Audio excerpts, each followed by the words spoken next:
The fat horsemen have ridden again with our big horsey dongs.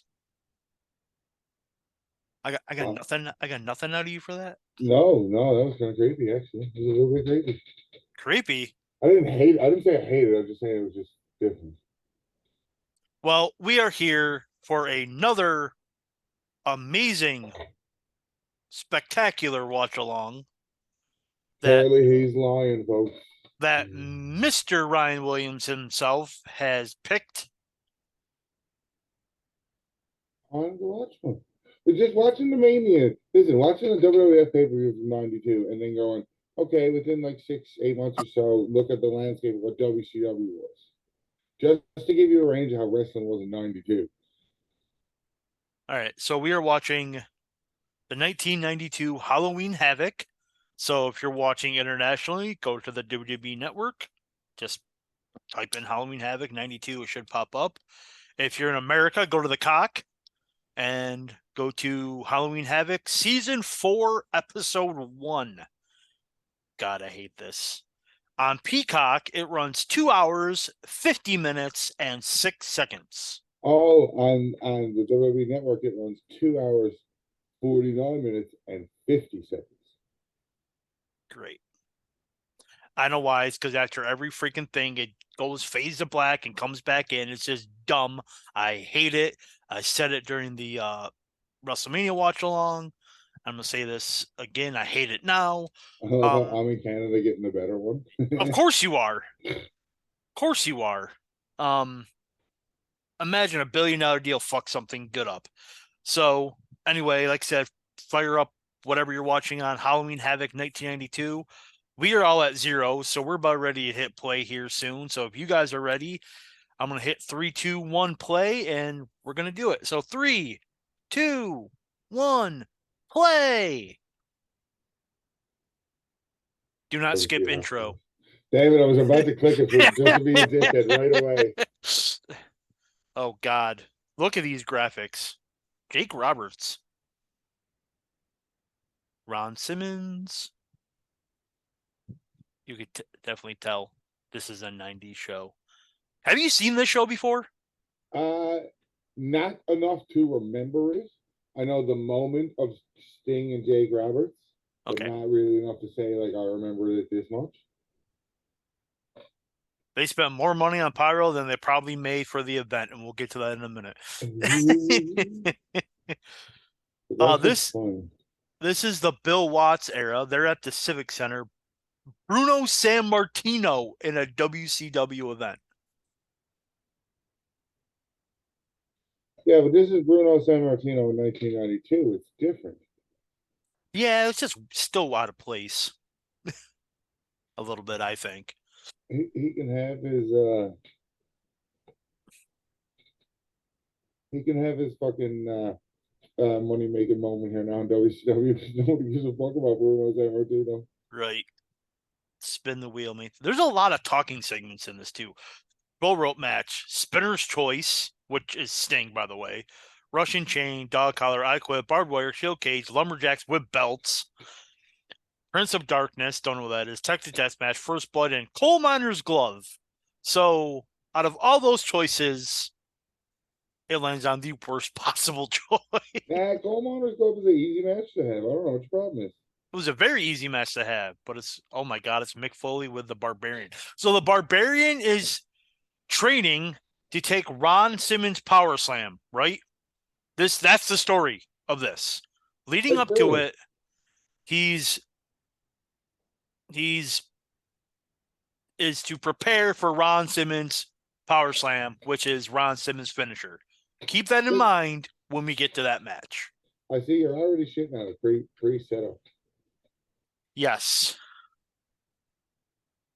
Look at how hokey WCW looked in '92.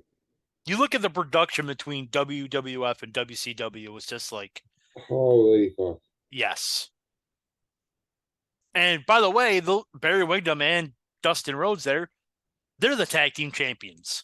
And they're slapping the shit out of each other. Man, this is feud as old as time, and this is old as fuck pay per view. So like, it's kind of fresh here. But the thing is, this pay-per-view is kind of fucked booking wise because Terry Gordy no shows the event. Rick Rude is the United States champion, and he has a NWA World Title match set against Masahiro Chono for Halloween Havoc. Yeah. Bill Watts is pretty much telling him, you have to defend the U.S. title and wrestle Chono at this event. So have two matches. Does it happen? We'll find out. Oh, okay. Mm-hmm. We're not dropping the shit early. No. So you're gonna And find something interesting. Oh my God, it's Missy Hyatt. Um, she's only half run through there. right. Actually, the year after this, I think she's like the hottest she looks in '93 when she's managing the Nasty Boys. Oh yeah, yeah.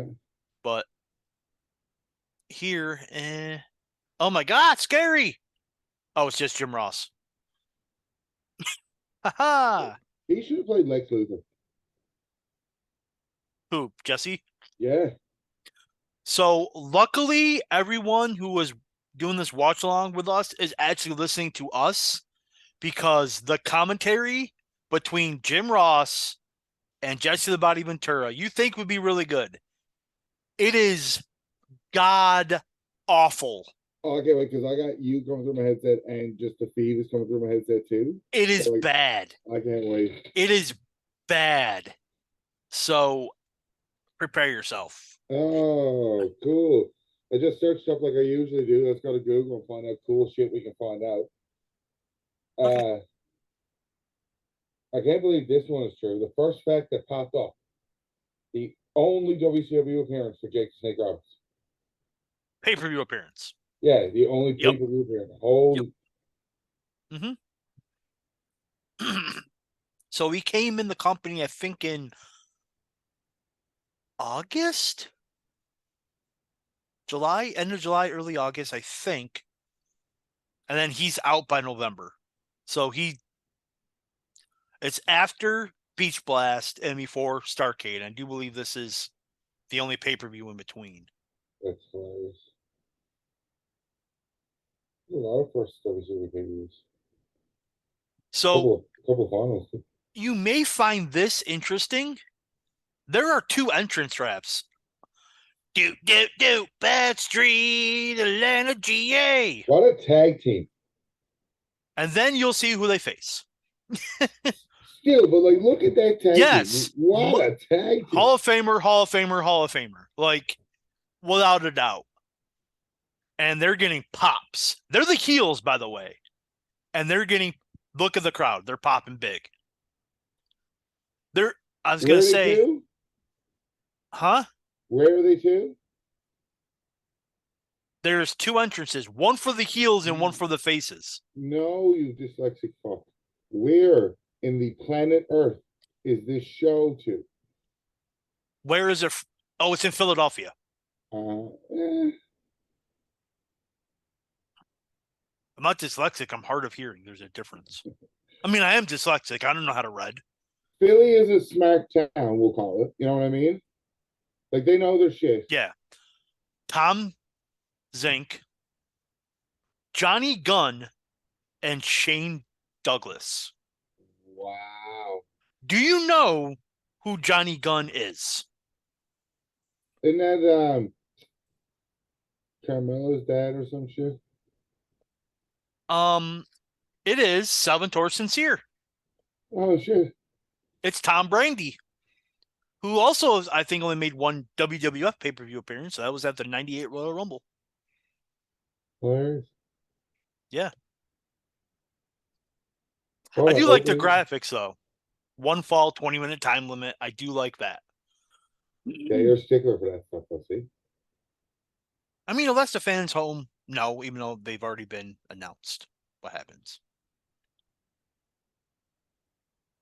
So this match goes 11 minutes and 2 seconds, and fuck Dave Meltzer gave it an okay match for a house show.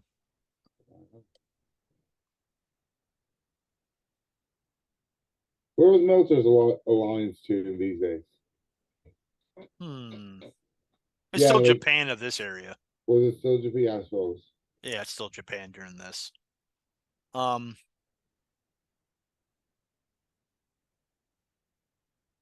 yeah, I absolutely am. I'm a huge Arn Anderson mark.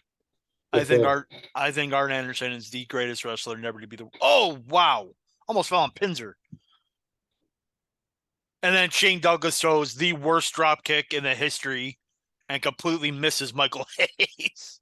He's green as dog shit here. Leave him alone. I think a couple months after this, he wins the tag titles with Ricky Steamboat. They good. They have a good little run all the time. Mm-hmm. Michael Hayes, what an innovator. Oh, What in '92? What was he innovating? not in 92, Um, but just an innovator. One of the first peoples, America, to come down with entrance music and stuff. So, true. yeah. And there's the Z-Man, who Tony Schiavone absolutely has a man crush over. Fucking Tony Schiavone though, giving her back then. This is Jim Ross's second to last WCW pay-per-view he will ever call. Starcade in 2 months will be the last one. That's a Hard big. Irish Whip. That's a big one. Yeah. Double down, or not double down, drop down, back body drop. Uh, do you already know who the other three final pay-per-view appearances are? Final pay-per-view appearances? There's three more final pay-per-view appearances. I would say Johnny Gunn. Nope. Apparently, he never made the statistic of. Anyone Oh caring no, about him? Johnny Gunn's only WCW pay-per-view appearance. um, There's three finals. hmm. It's not Chono. Obviously Jake Roberts, because this is first and only. I'll give you a little hint. One of the three final appearances was until uncensored 1996. Censored 96.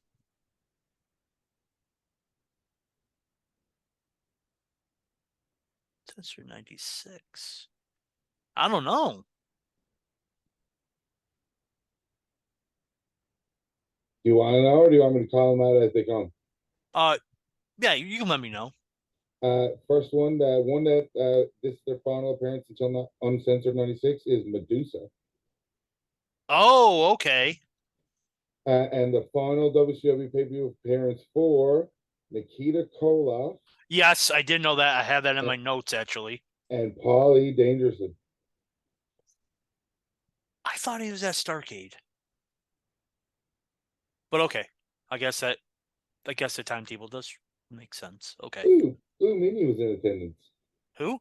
The Blue Meanie was in attendance. So, remember how the WrestleMania 8 watch along we talked about Vladimir the Superfan? Yeah. He is here. Uh-huh. He is the big, hold on, top left near the ring post. He's a big beefy guy in the UWF bodybuilding shirt and glasses. And the ECW hat guy is also here. Wait, see? Just a star-studded event. It is. The stars came out to watch this one. And Bobby Eaton's is so underrated. I mean, I don't think he still doesn't get the props that he deserves. Well, really though, like, What do you mean? well, props. What props? He's great in the ring. So that you giving them props. So you think you know what was he getting? So he's getting props. He's good. He's good. He just wiggles his way over to Taggart Anderson. That's efficient tag team wrestling. Do whatever you got to do to get to your corner to tag your partner. Yep.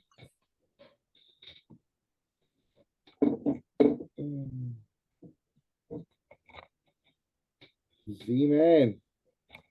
He is Z. Is he Z Man? Z-Man. Haha. Hilarious. And what did Paul Roma go do? Pretend to be a horseman. Wait, what's Paul Roman had to do with the Z Man? Wasn't Tom thinking Paul Roma the Young Stallions? Oh yeah, I forgot. Sorry. Yeah. Date the both of us on how old we are as wrestling fans. Yeah,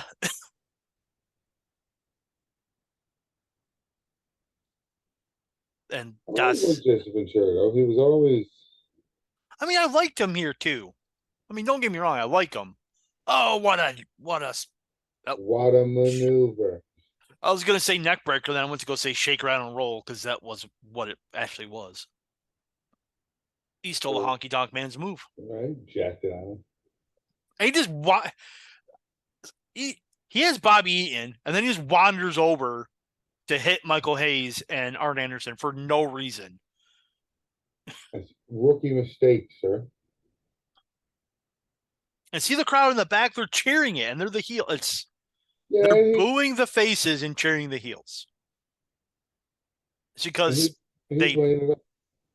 they they know who they just know who they are, and they're like they don't give a shit about them. So Yeah.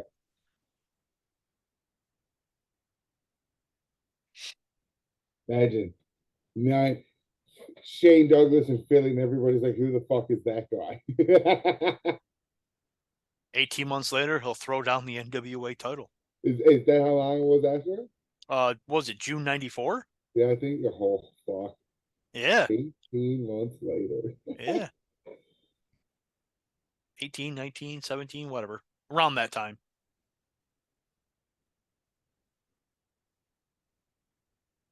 Look at Michael Hayes. He's just like, come on, try to suck my dick in that position. Do it. Hmm. You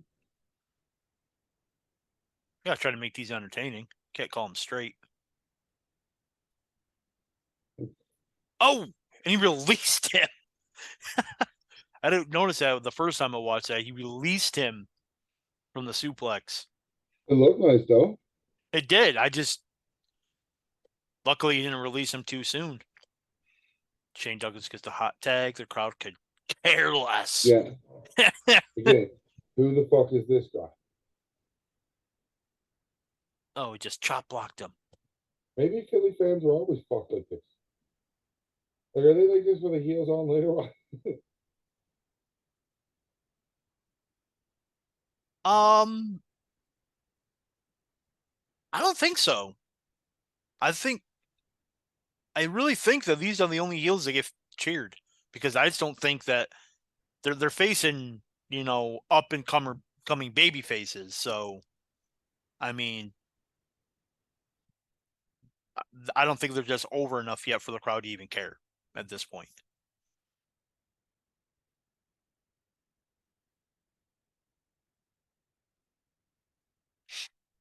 So yeah, he's gonna drop a knee on his knee. That's how Oh, you take a knee out of a knee.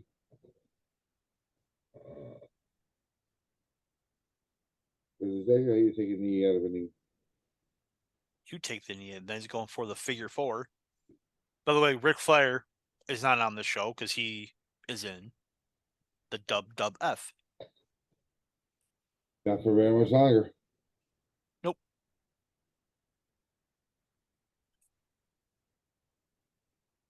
Yeah, fuck, what's this? October? Yep. October 25th. So less than a year later, Flair's back at WCW. Yep. I think he comes back in February, but he couldn't wrestle until July. June and July. Yeah. Yeah, because he loses the match against Perfect In January. January. And he shows up at Super Bowl 3. And then he does a segment at Slamboree, but he doesn't wrestle. So yeah. Well, that's not. Oh, good. He hit him in. I was gonna say, don't you do that to Arn Anderson? Wonder how much longer he would win for. Our answer will wrestle for? Yeah, just like he had that whole. 4 years. I think his last match is actually Halloween Havoc '96. No, but what I meant to say, or what I meant it to come across as was, I wonder how much longer he could have went for. Oh, Like had went that, for? yeah. Um, I don't know, man. Like I'm kind of going through the same thing that what he's doing, so I kind of can understand what um he's going through. So yeah, I guess. Oh, and the humping wins it. Uh, well, Yeah, I if a guess cute I'm. tight thing was going to hump Michael Hayes and get a victory out of it, that was the way to book it. Yeah, I actually agree with Monster. It was an okay match for a house show. Nothing bad, but Well, um, people are cheering the faces by the end of it. Some are. some are. Yeah. So this was at the Civic Center in Philadelphia, and I'll get to the stats here in a couple matches. But normally WCW would run the Civic Center, and the WWF would run the Spectrum. And the Civic Center is not a very big venue compared to the Spectrum. Well, it's only a couple thousand seats less, I guess. So Harley Race. Look at me sweating already. Probably reeking of vodka. Wasn't he managing Vader at this time? He was managing Vader at this time, and that was Vader's arm. So Rick Rude is trying to find someone to wrestle in the U.S. title match for him. That's the story. That he talks Vader into doing it. Yes. So spoiler, yeah. So Vader it will actually walk in to his match with Nikita Koloff as the temporary U.S. champion for Rick Rude. So if Rick Rude loses, or Vader loses, Rude loses the U.S. title. Yeah. See, there's a good shot of them, the two aisleways, one for the faces, one for the Too, heels. man. Yeah. I like that though. It's a very Bill Watts thing. I think he does it. I know he does it at Great American Bash. I don't remember if he does it. Look at Brian Pillman's mullet. So Pillman recently turned heel before this, Yes, how much longer for him and Austin are together? a couple months. Like that's Flair's first feud back. Yep, flair for the old.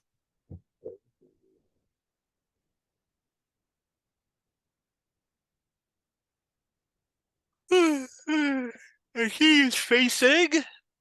Who's he facing? Who's he facing? Who is it? Oh, the ultimate babyface. I don't think he's ever been heel. He's the only one. Everyone loves Ricky Steamboat. Yeah, but I mean, like, no, you cannot name me another wrestler that has not been a heel or a face at some point. Like, No, Ricky's you can't. is fucked up. I don't think anyone would buy him as a heel. Well, nobody buys Sting as a heel. That's why it never works. They tried it in '99 WCW. They They tried it tried in it in TNA. TNA. Yeah, and it Yeah, don't work. yeah. People just want to cheer him, like the Undertaker. Like Yeah, in his later career, no one was gonna boo Taker. him. Yeah. So It should be. Talking about on paper being a wicked match. this match goes 10 minutes and 25 seconds. Monster gave this 3 1/4. Sounds like a good little match. It is a good match. I gave it 3. It's a good match. I think they probably could have gone a little longer for my liking because, come on, Steamboat and Pillman. Yeah.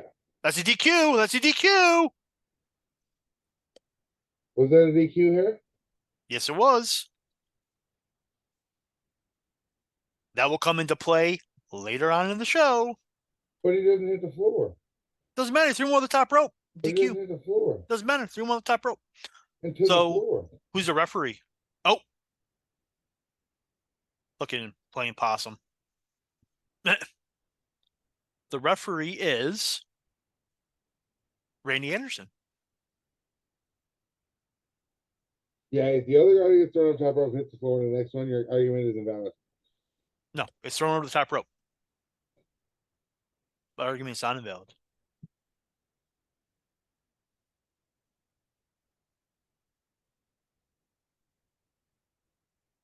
So my Dukies are now up 11-0. So I'm happy. This peaked over. That's the first time I even looked over there. I was just like, oh, they're up 11-0. Okay, cool. What a great start, right? Great start. Ricky Steamboat, who has the best arm drag in wrestling history. And you're not even watching. Sorry, sending the text. Ricky Steamboat, greatest arm drag in the history of wrestling. I heard it. I've seen it. Like I don't pay attention. You don't pay attention. I do pay attention. You're Canadian. Mm-hmm. So Sleazy didn't want to do this because, I was going to say there's no Asians on the show, but there is. So I can't even. There's no Asian females on the show. How about that? Still shouldn't matter. He's not judgmental. He likes Asian. That's true. That's true. There's 2 world titles defended on this show, sir. Two of them. Titles. 2. All right, the NWA title. NWA title and the WCW title. Spoiler, they're matches that happened. Oh, back body. See, that's you know how AJ Styles does that hesitation back body drop? Yeah. Pillman kind of did it first, but just not to the extent that Styles did it. Because Pillman just kind of did it there. Styles is really nice stuff. Oh, yeah. It's like me and the boys chat about it when we're talking about power slams, like the snap power slam. As I was informed, that is the better way to look at it. Orton has the best snap power slam, fair enough. Mm-hmm.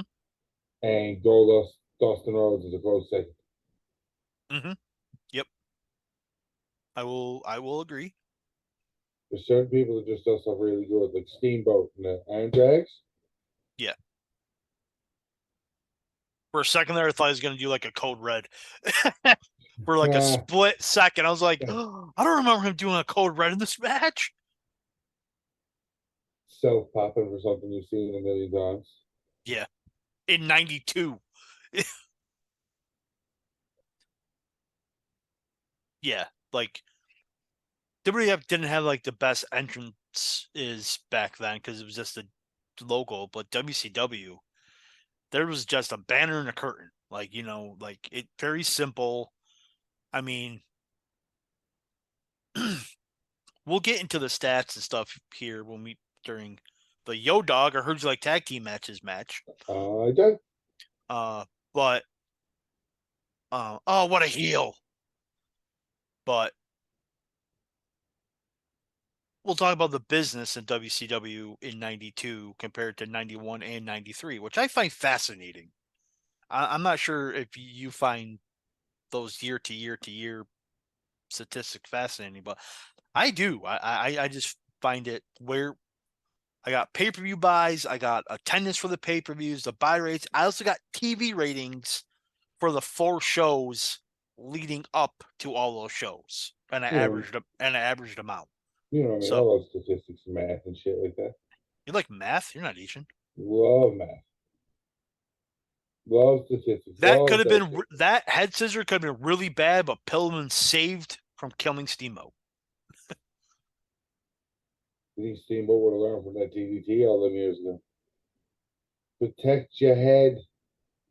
Yeah.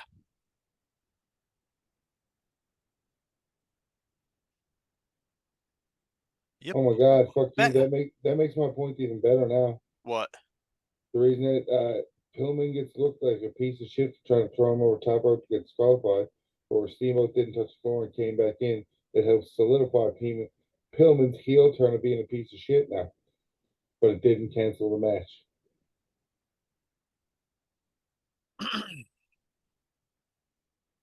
You're wrong. Nah, that's all I got. So, I already did the notes for the next watch along we're doing. And which one is that again? That next watch along will be, don't know when that's going to come out. Don't know when this is going to come out. So the next watch along could actually come out before this one. Don't know yet. Which is? Oh, what a drop kick. There's something on the main lens there. Will be WCW New Blood Rising. Why do you want to watch that one? Because there's one match in the history of professional wrestling that we can confidently say will never happen again. And it's the greatest match in WCW history. Judy Bagwell on the forklift match. It's a Judy Bagwell on the forklift match. Yup. And you talk about how the main event isn't the last match. That match went third, and that's the main event, son. So I don't care what you say. No, I don't care. That's the same thing, no matter what. And by the way, spoiler, that show, way worse than the one we're watching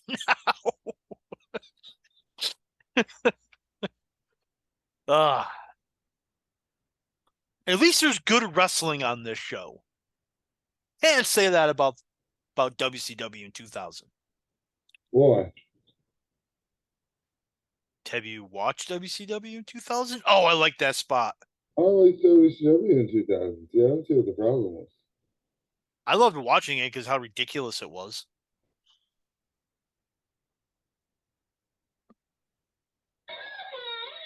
What the hell are you watching? It's not like a little prank that we does it.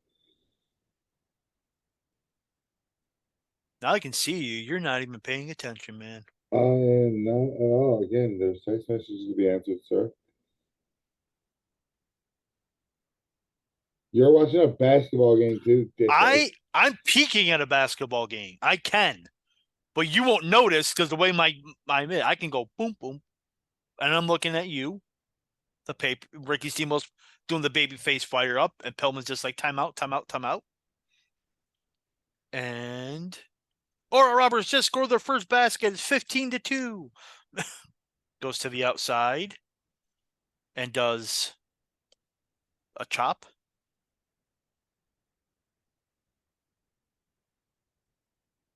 Oh, what a knee. JR is keeping me informed anyways, sir. Is Pillman's not in the Hall of Fame, is he? Who? Pillman. No, he didn't go with the Heart Foundation, did he? Or maybe he did. I don't remember. But if he's in it, great. If he's not, he should be. How about that? Did the Heart Foundation? I'm searching it up now just to see. I'm very fucking curious. Yeah. I'm pretty sure he should have been.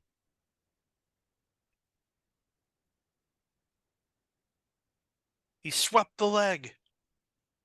Sweet the leg. He karate kidded him. Karate Kid. Oh, he just That's funny. You know what's a shame to look at? what? Nowhere do you see any championships or accolades for Brian Pillman in WWE. Nothing. Man, that car accident messed him up bad. Dude. So here's a rundown of the championship caliber career in its entirety that Brian Pillman had. He is a former Stampede Wrestling International Tag Team Champion with Bruce Hart for 2 reigns. He also won the International Tag Team Title Tournament in 1987. He's part of the Stampede Wrestling Hall of Fame, class of 1995. Wrestling News Observer And will give him, Steamboat just won. because it's Steamboat, the Wrestling News Observer gave him Feud of the Year with the Hart Foundation versus Stone Cold. He was rated most underrated in 1994, Rookie of the Year in 1987, Tag Team of the Year in 1993 with Steve Austin, which leads to his other championship reigns.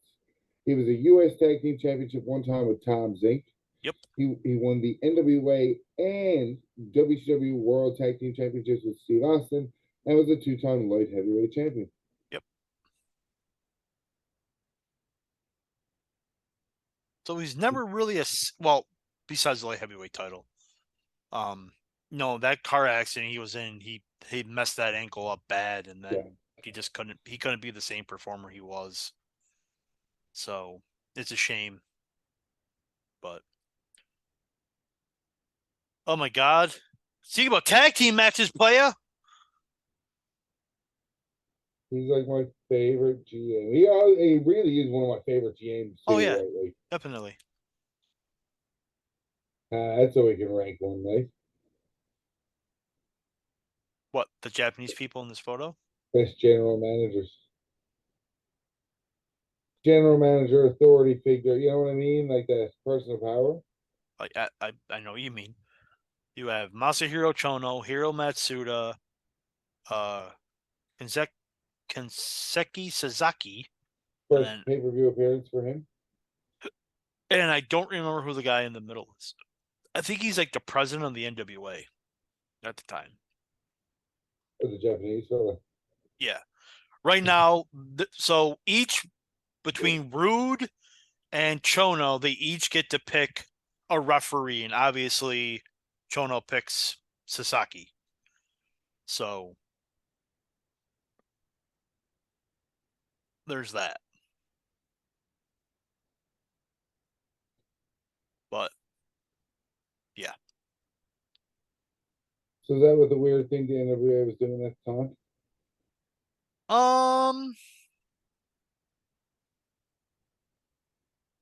No, I think they did it just for this match. He looks like there's kids trapped in his basement. Who, Bill Watts? Yes. No, Yes. Eric Watts is on this show, so you know that's a lie. um. And say it'd be his kid. Oh, okay. Maybe he's like a That's true. normal pervert and the girl's not into it. So right now he's explaining the whole U.S. title situation. Um. So yeah.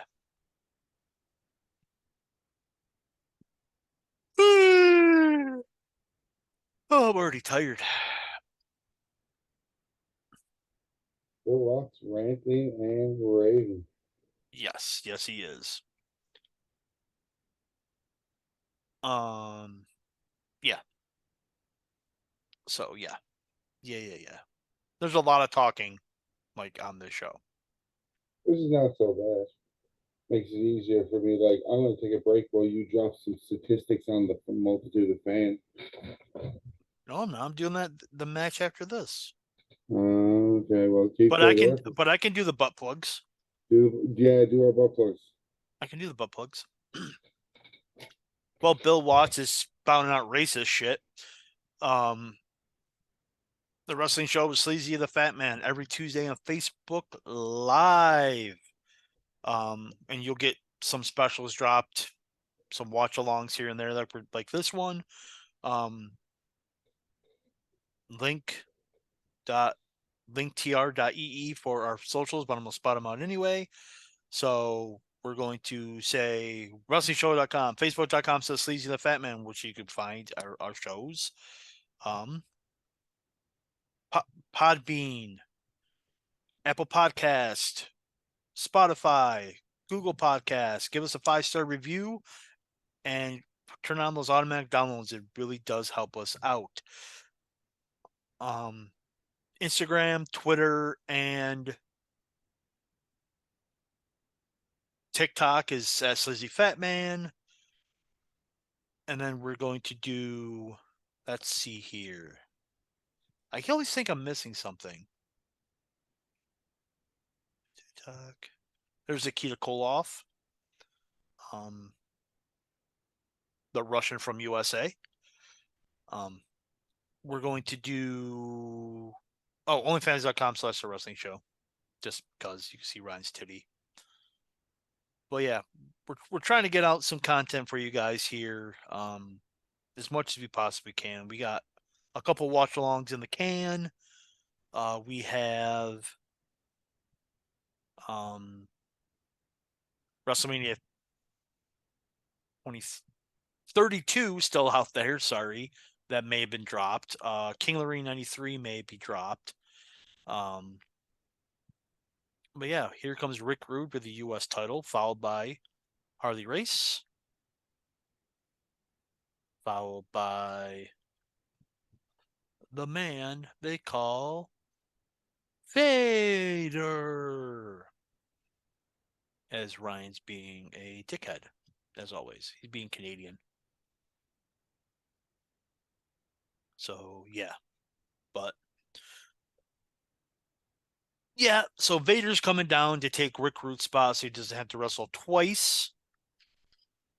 Because he has a NWA title match against Masahiro Chono later in the show.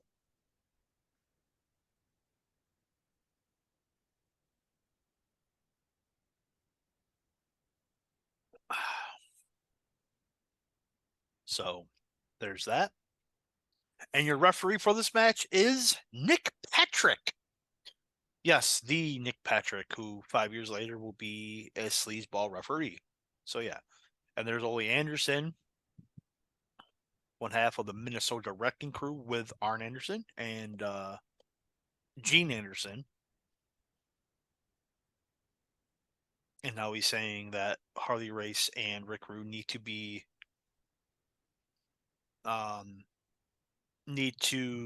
taken or not taken, leave ringside for this match.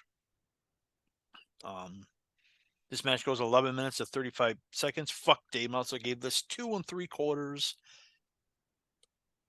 I think this is a good match. I think this is 3 stars. What do they say? Big, meaty men slapping meat is what this is. This is stiff as fuck. This is actually Nikita Koloff's last match ever. Ryan mentioned his last pay-per-view appearance. Well, that's due to him having his last match because Vader herniates a disc in his neck at some point. It says during a clothesline. If you guys want to look out for that, you can, but I don't know. There's a couple times where Vader, he just he stiffs him with the clothesline. He beats the crap out of him in the corner with stiff punches. He drops him on his head a couple times. But yeah, it's just try to look out for where like that punch right there could have done it. Nikita doesn't really sell it much during the match, so you can't. It's hard to tell where where it happens, but boom! Look at those shots. Nikita was another guy that I think is a little underrated. Like right there, boom! Like right there, like see his left arm kind of shrilled up a little bit on that one. He's kind of clenching his left arm. See, it could have been right there where he popped it. Oh, right there. Like yeah. I mean, but also wear and tear could also have been there too, and just could have happened. Big splash by Vader in the corner. Time cue, ladies and gentlemen. I am at 42, 10, 11, 12, 13, 14, 15, 42, 16, 17, 18, 19, 20. So yeah, it's yeah. Ooh, just nails him right there. Headbutt. I'm calling this straight because Ryan's a dick. But yeah. Um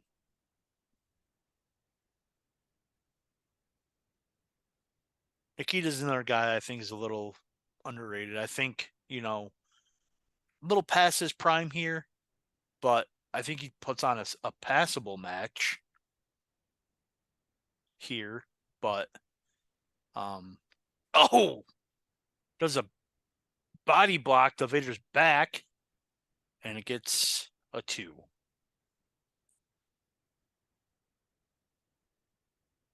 Yeah, those yeah, just it's Ryan's still gone because he's a dick. He's probably taking a Canadian poop. You know how those are. But yeah, this is I think this is a good match you guys are watching. The next match is a good match, and then the show kind of falls off a cliff after the next match. So warning. Warning. Oh, oh. Stiff shots by Big Vanny Vader. And he misses the splash. Man, Vader's so good for a big man. It's just, he's, especially back in 91, 92, 93, early 94, were just some of his, I think I hear Ryan coming back, but some of his best years, best performances. He has 2 really awesome matches with Sting in 92 at the Great American Bash and Starrcade. Vader wins at Great American Bash and Sting wins at Starrcade. But it's, yeah. Let me guess, I missed fucking nothing.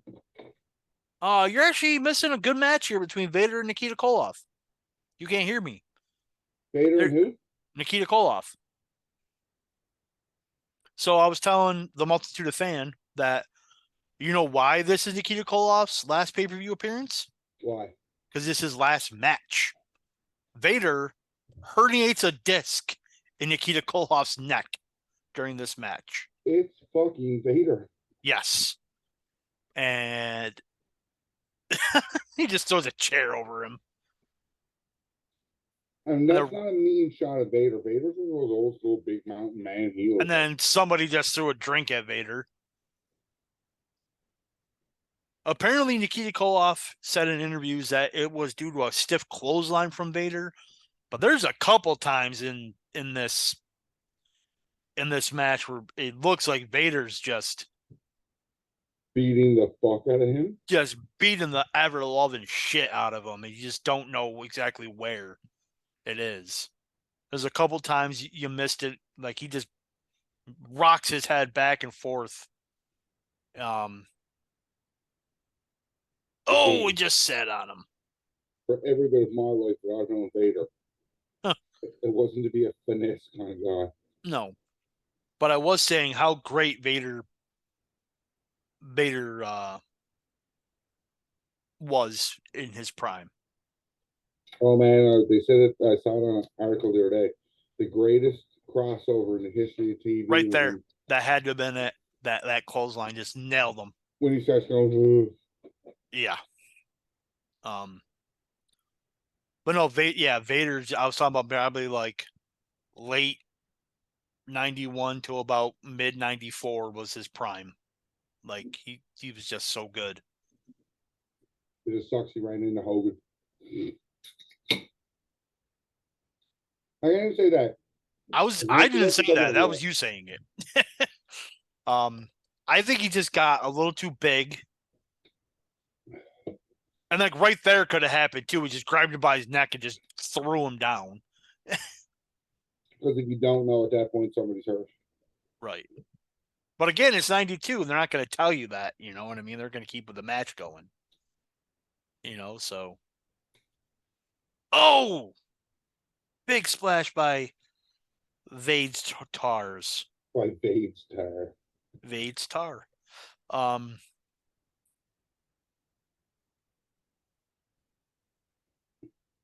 was I going to say?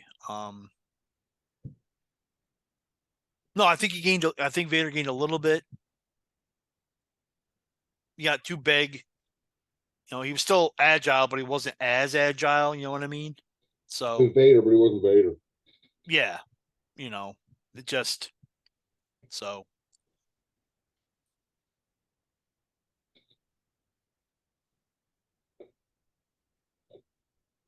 Jesse Ventura putting Vader's cardiovascular over. What are you eating over there?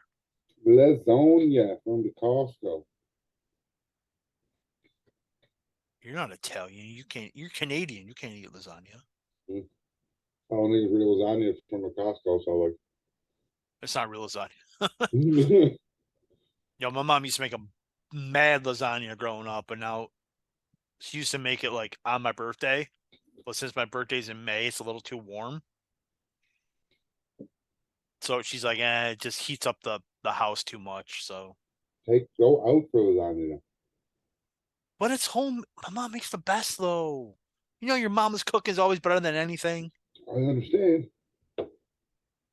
Just kind of still get you some good lasagna on your birthday. I know. Oh, that could have happened right there too. That right. We've already hit 3 separate times. You're like, that's where you could have fucked him. Well, he went to go do a back soup pass. Vader goes, nope, and just snaps his neck. Vader's like, not today. Say, oh, and then Nikita's just like, oh yeah, I'll just drop you on your fucking head. Fuck you. Nay, nay, sir.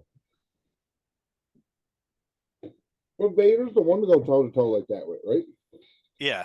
I mean, he popped Stan Hansen's eye out? Yeah.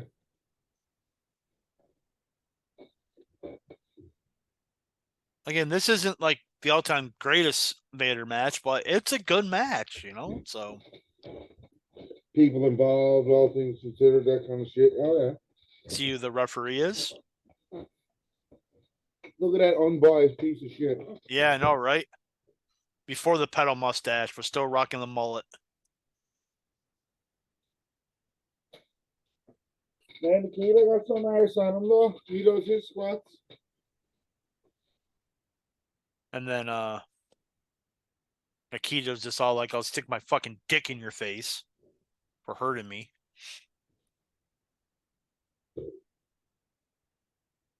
Vader with a shoulder up. 2 counts, man.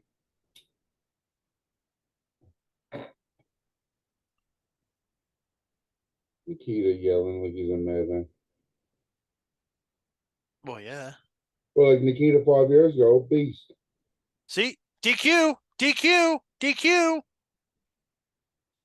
Ha! Did you listen to Jesse Ventura? No, I have the sound off. Immediately, Jesse Ventura goes, it's no DQ. That's normally a disqualification. But oh, yeah, they actually did say it was a no DQ. That's right. That's right. I hope this is the spot you wanted to bitch about that, and now you're wrong. I forgot it was a no DQ match. I forgot they made it a no DQ.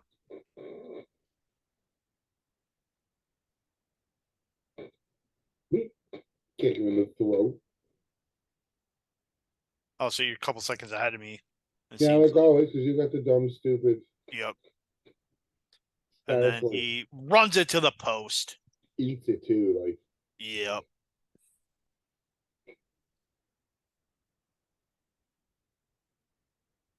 Then I had to record on my computer. I would have turned my VPN on. It's just got WWE Network.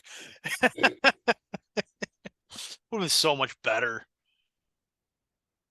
Why's Canada always get the good stuff? Oh man, listen, it's through my TV provider. I love it so much better that way because it's through cable. If I just want to throw the WWE Network on as a channel, I can. If I want to sign into the WWE Network, I just go there, give them my provider information that is connected to the network, and I get everything. Oh. Like you can get the WWE Network as an example through DirecTV, and then go to network.wwe.com and then put in your DirecTV login information, and they will give you the network. Oh, he just hit the power bomb, and that's it. There wrote that, and there it is. Vader retains the U.S. title for ravishing Rick Rude. Look at the fucking size of that, man. I know, right? It's Deets. It's Jeets. I mean, I'm not wrong. No.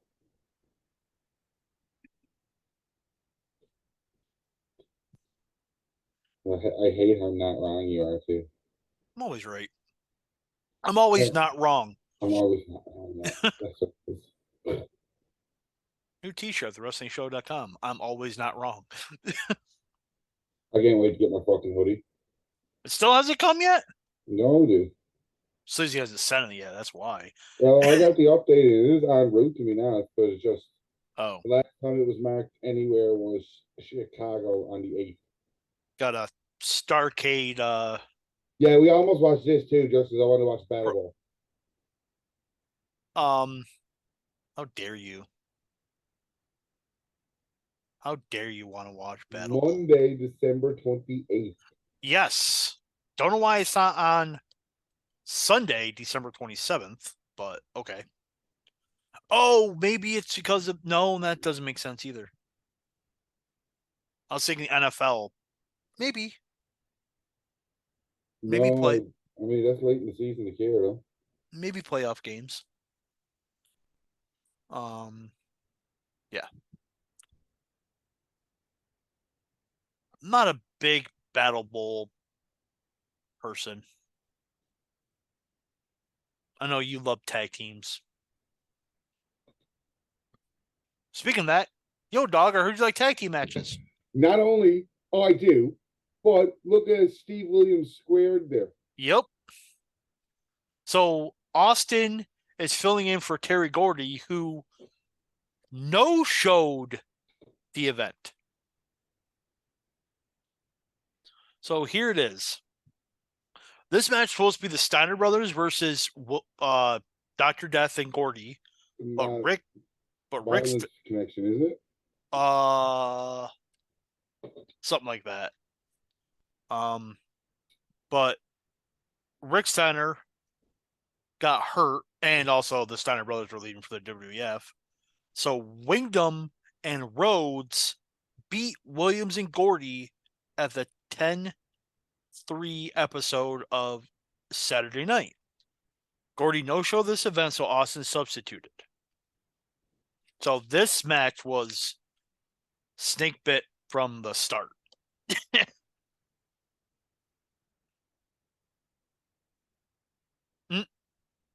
So now they had to kind of prolong them separating because of this.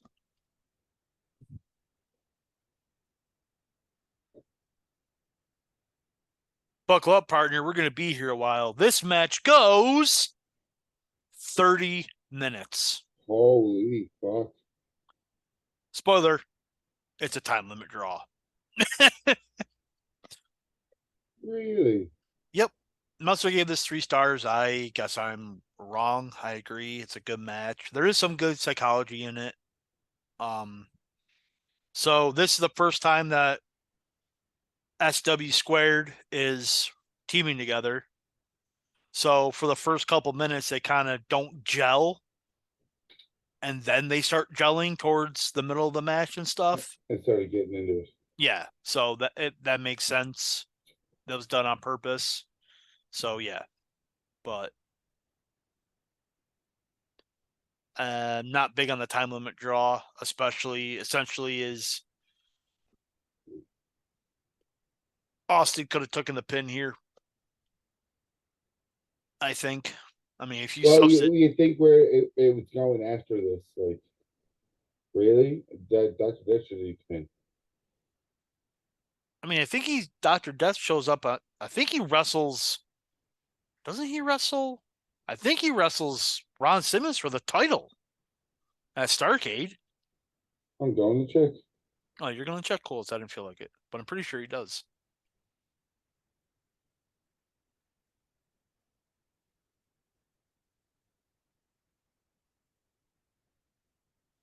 Lethal So Lottery Bowl 2. yeah. Why do you look that up? I'm gonna get the statistics ready. Ron Simmons defeated Steve Williams for disqualification. Yep. So, and then I think he leaves the company. Steve Williams, Dr. Death. So, again, he could have beaten him there too. Oh Wow. yeah, I think Austin. You could have had Austin take the pin. So I'm not. But funny enough that by the time the next pay per view rolls around, only one person in this match is in the next tag team title match. Really? Yeah. Who's that? Dustin. The current champions, the match is Shane Douglas and Ricky Steamboat defend the tag team titles against Brian Pillman and Barry Windham. Oh wow, interesting. Barry Windham had a rough night. He was the last person in Battle Bowl to lose to the great Muda. Yep. So this event happened October 25th, 1992, from the Philadelphia Civic Center in Philadelphia, Pennsylvania. The capacity of that building is 12,000. The attendance was 7,000, but Not bad. 5,000 paid. So it was 58% full. The gate was only $75,000. So the average price per ticket was $15. Oh, you're only like only that much. Well, yeah, it's 92. Think about that, $15, Yeah. This is a nice little thing here where they try to do some football stuff. Oh, yeah. TV ratings leading into this is a 1.95 for this is for Saturday night. That I was their would main play that show. game with him. Right. Nice leapfrog. Boom. Oh, what a clothesline. See what I mean? Like, Yeah. That's Duggan's finishing move. He stole it from Duggan. God. So that was the 1.95 were the 4 shows leading into this, and those were Saturday night because that was their main show. The buy rate for this show was 130,000. So compared to Survivor Series, has happened a month later. Survivor Series only did 190,000. So even though it was up 46% from this show, 60,000 buys. Like, so compared to the WWF at the time, they weren't too far behind. So the 91 Halloween Havoc was October 27th, 1991. Their buy rate was 140,000, and that 140,000 was the highest buy rate for WCW until Hogan came in at Bash at the Beach. and that's 18 months later. No, 91. That's almost 3 years later. And that Bash at the Beach did 230,000. So it did 90 more thousand buys. And 91 Halloween Havoc was at the UTC Arena in Chattanooga, Tennessee, where people fuck their cousins. Chattanooga, Tennessee. The building's capacity was 9,100, and it did 8,900 attendance with 4,400 paid. So it was about full, 98% full. The game was only 45,000 though. So the average price per ticket was $10.23. The main event of that show was Lex Luger defending the world title in a 2 out of 3 falls match against Ron Simmons. That's not the 91, no. So that was the fucking You Can Be My Chauffeur boy feud, wasn't it? yes. So the 92 attendance was up 14%. The gate for 92 was up 67%. The buy rate for 92 was down 7%. The TV ratings for 92 were down 26%. Yes. So overall, I took the 4 metrics there. Business was up 12% from 91 to 92. Okay. Halloween Havoc 93 was October 24th, 1993, from the Lakefront Arena in New Orleans, Louisiana, where Super Card of Honor is still going on. The attendance for that show, or the capacity for that, is 8,900. The attendance was 6,000, but only 3,000 paid. So the building was 67% full. The gate was 30,000. That's it. 30,000 on the live gate for an average ticket price of $10. TV ratings at the time were 2. I didn't say the TV. Did I say TV ratings for Halloween Havoc 91 were 2.61. TV ratings for Halloween Havoc 93 was 2.1. So attendance was down 40% from 92 to 93's event. The buy rate was down 23% from 92 to 93. Buy rate, the buy rate for 93 was only 100,000. So the buy rate was down 23% from 92 to 93. But 92's TV ratings were down 7%. So more people were watching, but they weren't spending the money to go to the shows. Out of the 3 years, 92 had the lowest TV ratings. But they had more paid, the highest gate, and only 10,000 less buys than 91. And business was down 29% from 92 to 93 out of those 4 metrics. And the main event of that one was Vader versus Cactus Jack in a non-title Texas death match. It was a non-title. I don't know why. But Vader was the WCW champion at the time, so I don't know why it was non-title. So yeah, I just find it interesting that less people were watching on pay-per-view and on TV for 92, but more people were going to the shows out of those 2 years. Had to watch it live. Huh? Just had to watch it live. I guess.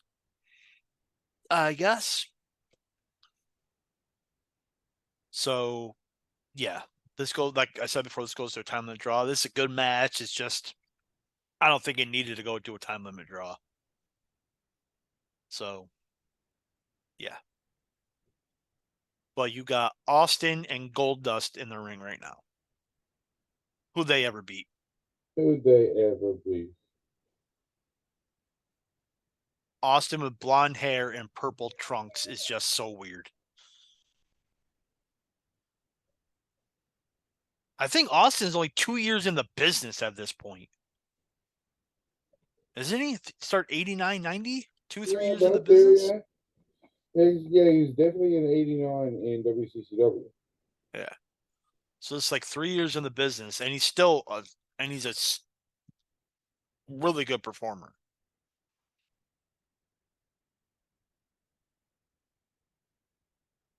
Oh, and that promo between but with Austin and Williams. What the hell? He was like wanders up there and just like barely taps him. It's so bad. Like Austin's doing the load and he goes to Steve Williams and he goes, "Well, tell him, Austin." Steve Dr. Death just couldn't cut a promo. Like it just, I know he was JR's bully, but he was JR's boy, and that was what killed him. you think that's what killed him? 100% that's what killed him, because there was so much pressure being JR's boy. Yeah, but he was in Japan and getting over like crazy. Oh wait, it's Japan. Never mind. You know, Japan is way different than Meltzer. Right. I think he's serviceable. Dr. Death is. Oh, that's a great suplex by Wyndham. We talked about Bray Wyatt's dad at WrestleMania 8. That's Bray Wyatt's uncle, Barry Windham. He is, yeah. Matt Hardy's been on Instagram doing father-son combos that he's wrestled. It's been pretty cool. Oh yeah. I just noticed that. See that corner? The rubber doesn't go all the way to the turnbuckle. There's exposed cable. I don't know. Okay. That kind of annoys me now. I just noticed that.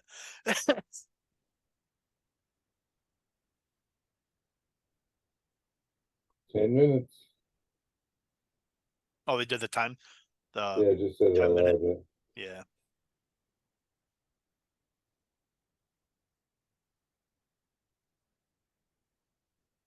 How's Barry Windham allowed to wear black boots? Or not black boots, but black tights, but Austin couldn't. At that point, it was different. I guess nobody knew him for to be that. Right. If you had to go in at this time period without knowing Austin being one of the biggest stars ever in the business, would you who would you say out of those four would be the biggest star? Right now in the ring, Who, Austin? he said, right now in the ring, who would I say be the biggest four Out of stars? these four, who do you think, like, just through a microscope, would be the biggest star in the business? Like, not knowing what we knew at Oh, that point easy in say time. Barry Windham. You say Barry Windham? Yeah. I would agree. Yep. I mean, Dustin had potential, but again, he was Dusty's son, so there's that. Austin, Steve Williams is good, but he couldn't really go to promo, yep. honestly. Austin really had the tools. It's just you never really got the opportunity, you know what I mean? Yeah. So I think ranking them at this time will probably be Barry 1. I would say Austin 2, Dustin 3, and Dr. Death 4 at this point in time. Yeah, Dustin had. I'd put Dustin forward just because he's still so fresh. Here. Okay. Yeah. I mean, again, a couple years in the business, just like Austin was. Yes. Like, So, Barry Windham will be the one you'd look at the four and be like, he would have been should have been the guy that was the guy, right? yeah. I know in 93 he gets an opportunity, wins the NWA title, but he probably should have won that 4 years earlier, 4 or 5 years When earlier. Flair wanted to drop it to him. Or 90 or 91, 2 years earlier when he was on his way out. Yeah. Yeah, when that was the fight too, the Flair wanted to drop it to Windham. Yeah. He offered to drop it to Wingdom. He offered to drop it to Sting because he thought they deserved it more than Luger, but Luger was their guy, I guess. So, Well, Luger was the guy in WCW too, right? yeah, I mean, I never had a problem with him in WCW. This WCW, like 88, 87, 88 through about 90, early 92, before he went to the WWF. I never really had a problem with Luger. But kind of when, his WWF run kind of, Even when he came back, he was really good. yeah, I mean, he was super over when he beat Hogan. 1000%, man. That place exploded. Yeah. And then I can say they fucked it up by having him lose it 5 days later. But Well, that was just the Hogan thing at the time. Like that was just kind of they showed that little chink in the armor. You know what I mean? I honestly, if you're going to, like, we all knew Sting was going to be Hogan at Starrcade. I would not have had Luger be Hogan. I would have had Hogan just go there, have Sting beat him. Yes, the place was popped and it was huge, but I think, and Sting winning popped, but I think having Luger winning kind of took a little shine away from Sting, even though it really didn't. But at the time, it was like Luger won, yay! But what about Sting now? You know what I mean? And then Yeah. Hogan won it back. It's like, that's where it is. But yeah,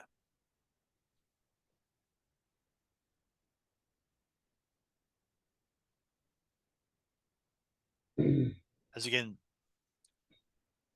this I'm on is because of our run through and just thinking about shit. I'm on the WrestleMania run through now, and I'm just starting 14, or I'm just in the 14 now. So just okay. looking at this, and like Barry Windham shows up at the start of the Battle Royal at WrestleMania 14. Right, he was one of the Blackjacks, right? Yeah, like Yeah, and then I think he comes back to WCW what late '98, early '99, and teams with Henning, mm-hmm. and then they become the West Texas Rednecks. Loves the West Texas Redneck. Hey, rap. It's crap. I mean, rap is crap, but so is country. I So like NASCAR racing. I do not. Just sing the song, man. Bruin scored! Yay! Um, look at Austin, just being all Austin like. There's a star on the side of his tights because Isn't he's that a weird looking? star. Yeah, him just having color like on his tights is super weird. Now the color's fine. It's the hair that throws me off. The hair, well, the hair throw is off too. Yeah, blonde hair. If it was like black or something, it's like yeah, okay, but blonde hair. Yeah.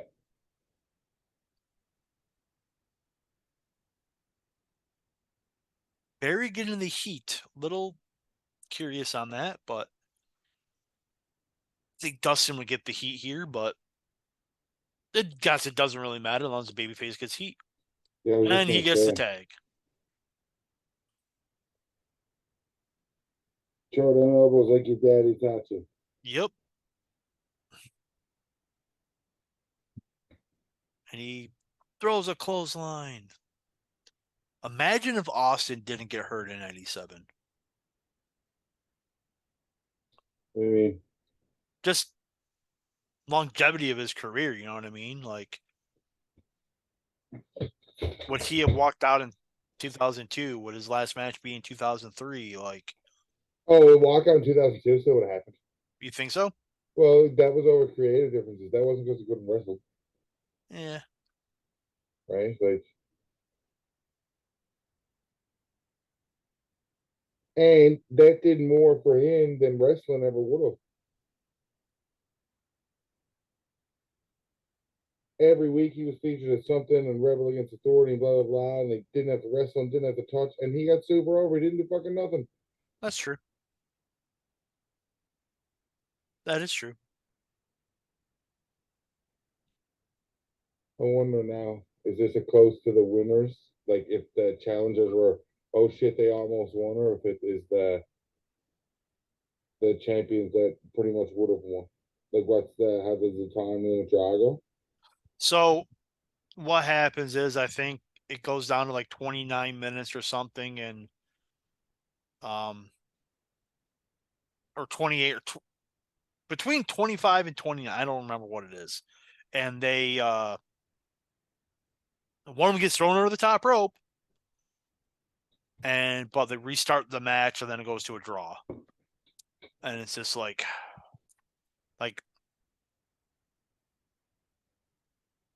Bill Watts loved doing tag team title matches that ended time limit draws. Loved it. Why? Don't know why. Do not know why. I think the main event Beach Blast was Gordy and Williams versus the Steiners, and that went to a 30-minute time limit draw. It's just like, why? All four people looking strong, I suppose. I don't. And then this one, if you're going to substitute Austin in, you might as well have Have them him lose. lose. Like, there's no point of having a time limit draw. If they're not Yeah, going to win like, the titles, it just do you think? Oh, that's what I meant to look up. Do you think they knew now? Like, wasn't it less than like 3 or 4 months in Austin's tag champ? yeah, with the Hollywood Blondes. Yep. Barry just comes in, just hits Austin. He's just like, nope, I'll just no sell it. Oh, little sloppy there, but it worked. As Jesse's going ape shit probably. Yeah, because November 18th at the Clash of the Champions, Steamboat and Shane Douglas win the tag titles. And then the Hollywood Blondes on March 2nd win them at a taping that airs on TV March 27th. And then they're tag champs until August. Yeah. Didn't the Nasty Boys Beat Arn lose? Anderson and Paul Roma. Yes, they did. No, I was gonna say, didn't they lose the tag titles before they won them? Uh, Technically, they had like a negative 30-day reign or something like that because the way that it was aired or something, they actually lost the titles on like a no, TV taping before they won them at like a pay per view or something. this title change aired on takeaway on June 24th, 1995. When the episode of Worldwide featuring this match was shot, while the episode was shot on May 3rd. Harlem Heat were still the champions as Slamboree did not occur until 18 days later. While the reign of the Nasty Boys technically ended before it began due to the taping schedule, the Yeah. team's official reign length is 33 days. Okay. But theoretically, they lost the titles before they won. Yeah, because Harlem Heat were the champions at the time. Yeah.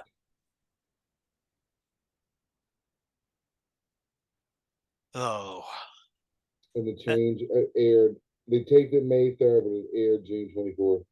Oh, by the way, this is for both the NWA and WCW tag team titles. Double the tag team championship glory. Yes. Because they're technically unified right now at Yeah. this moment in time. By the way, after this match, this show goes off a cliff. Goes off a cliff. Because right now, it hasn't been an all-time great show, but it's been a very, very It isn't bad. Like you kind of passable show. you shit on this more than I figured how bad it was going to be. It's a very, very passable show. But now, after this match, yeah, it's It's a it's spicy meatball. there's 3 matches left after this match, and they are all not good at all. You ever been part of a watch along that got stopped halfway through? Sometimes the best watch alongs are for the worst events. But Again, still, this hasn't been bad. no, this has not been bad. Just wait until we get the snooze fest of the next 2 matches. And even the coal miners glove match, while not a good match, is watchable. I will say it's watchable. But the next 2 matches, holy shit. You think Ron Simmons and Barbarian have a nice little big meaty man slapping meat match? You may like it. I definitely did not. That don't mean that's a bad match. Okay. It's a bad match. Nah, don't mean it's a bad match. There's lots of matches you don't like that everybody else likes. These are deadly. It's a bad match. It's pretty bad. It's bad. It's your face bad. It's my face bad. It's your face bad. My face is smaller and looks gorgeous every day. It's your face bad. As Austin's having a chin lock on Gold Dust.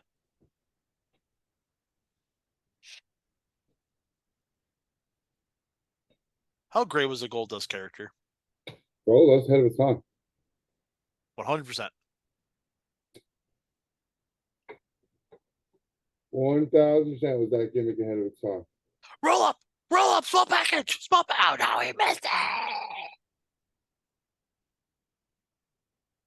See, good tag team wrestling. Holds the foot so he can't even make the tag.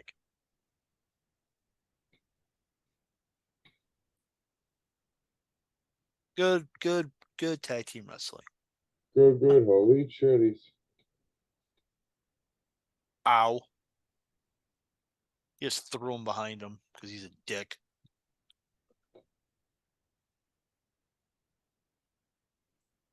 Do.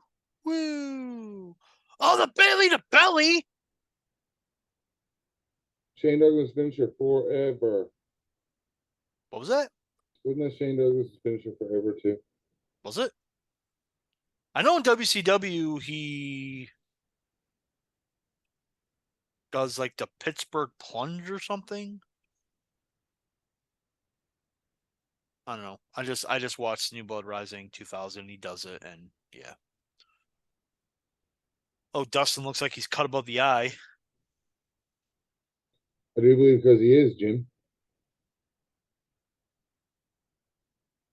That's right, JR. Amazing anal cyst. An analyst. Anal cyst. Analyst.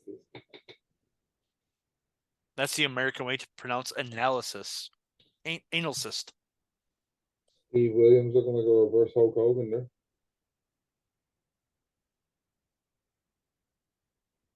Four minutes remaining. Oh, I get for the boots and the tights Mm-hmm. with literally the Grim Reaper on his tights.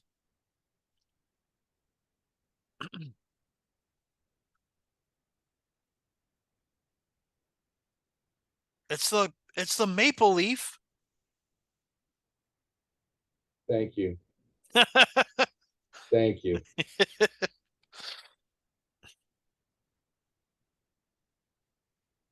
Lance Storm's finish. Imagine. They trusted Lance Storm so much in WCW 2000. They gave him 3 belts at one time. Yep, and we will see that on New Blood Rising. I just loved how he called the hardcore title the Saskatoon, Saskatchewan hardcore international title, or shit. Shit. The 100 kilos and under. Yep. And the greatest belt, the Canadian heavyweight champion. That belt looked just as good with the sticker. It was deadly, actually. Actually, it did. Actually, I will admit that. As Dustin's trying to come back to tag in Burry, he gets the tag. Oh, but the ref doesn't see it. Pee Wee Anderson doesn't see it. Classic. Can't go wrong with it. Look, they threw him over the top, but the ref didn't see it. Not a qualification. Even though he's could easily see it, but he didn't see it. Ref bump, and he falls right on Dustin. Kind of ignore the fact that he's outside. So actually, I was actually watching the Nitro the night after On New Blood Rising. Okay. Because I need to fall asleep, and that was the night where he hands Gibbs Skipper the okay, so it's a dusty finish here. So he gets thrown over the top rope. Austin and Williams look like they win the title. Nick Patrick comes down for some reason, and it's so super confusing. The fans don't know what's going on because they think Austin and Williams won, but now I think Jim Ross and Jesse are telling people at home what happened. The fans just don't know what happened.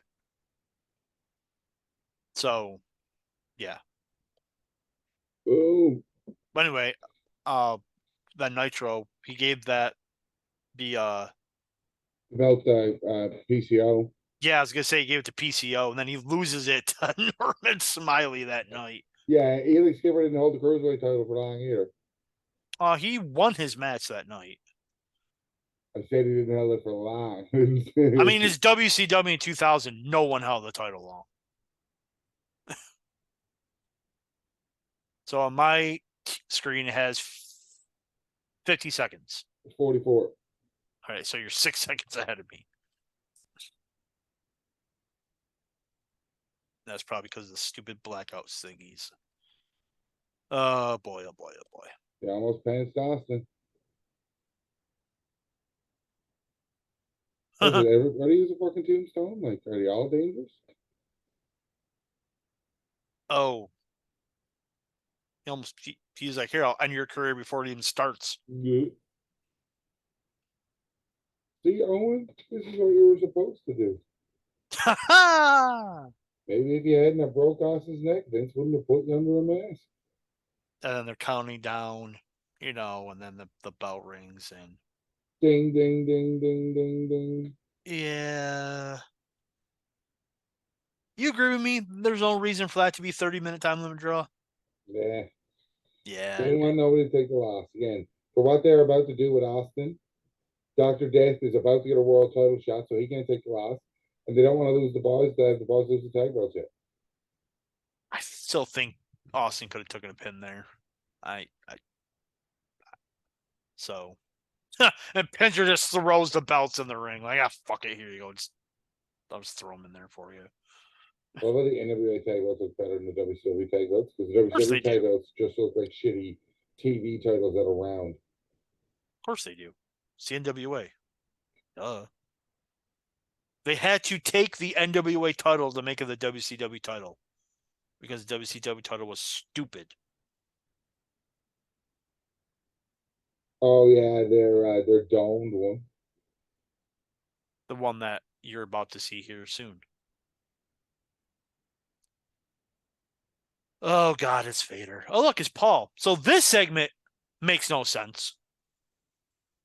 So Vader's coming out as the U.S. champ when he's not the U.S. champ. Yeah, this makes no sense. After what this happens, and then you see what happens next, it makes no sense. Paul Heyman just being like, look at Paul Heyman's got to be 200 pounds lighter So there. why doesn't this make sense? We'll get to it in a second. This part doesn't make sense. So Medusa comes out, and you'll never get away with what Paul's about to say. Not now. So she's thanking Vader for helping Rude win the title, Yeah. or retain the title. And for some reason, Did you watch the product then? yeah, Paul Because Heyman's didn't just need sick to. of her for some reason. Yeah, we used to, David, this has been brewing. If you had watched that, and you watch videos that talk about that. Medusa was trying to take over, and this is either her face turn because she was leaving soon to do a London Blaze in WWE. Okay. Right? Like, this makes sense because they were feuding and at each other for a while. It does make sense until the next segment. That's what I'm going to say. That's what I said. This makes sense until the next segment. Then it makes no sense. Man. Yep. So Paul Heyman is pretty much saying, I'm better than you because I'm a man. Which you'll never say that or get that said before nowadays. I mean, you could if you want super heat, but then you get backlashes from all these rights Yeah, that because you're not allowed to be a true fucking heel anymore. Yeah.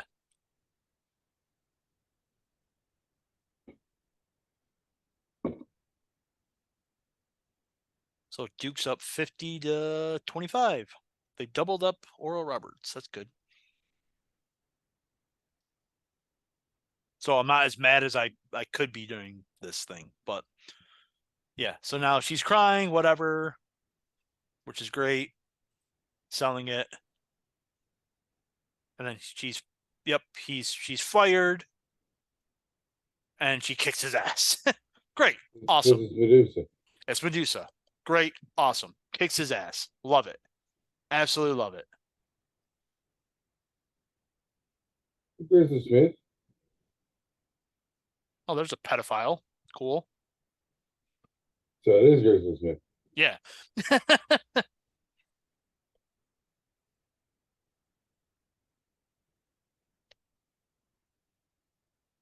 Um, yeah. Medusa fucked you up too, right? Like, Oh yeah. Oh yeah. she had an article out in the interview saying that she kind of wish she was wrestling today's women. She'd be some perfect fit now. Oh, I agree. I agree. So, yep. Paul's trying to get his heat back, of course, for getting beat up by a woman who can kick anyone's ass. So this is great. I like this segment. And then the next segment happens. And I'm like, what? So she's fired. And remember, Rick Rude is associated with Paul Heyman at this point. And Medusa. And Medusa. So she's fired. From the Dangerous Alliance. The Dangerous Alliance technically isn't a thing, but yes. Yeah, So she's fired. he makes a comment about the Dangerous Alliance being a thing. It's really not, though, at this point. It should be, but it's not. So she's fired. No longer associated with Rude. No longer associated with Heyman. She kicked Heyman's ass. She's gone. Awesome. Love it. And now they're talking about, I don't know, the NWA title, I think. Look at Jim Ross. Before Bell's palsy. So, and he still wasn't smiling. That terrible. That was a terrible joke, right? That was terrible. That was pretty bad, right? Sting spins the wheel. Oh, that's right. And Bruins just scored again. 2-0. Yay. So where's the shitty segment that you're bitching about? Oh, not this one. It's the NWA title match. This isn't what it's coming up. But this segment is pretty shitty too.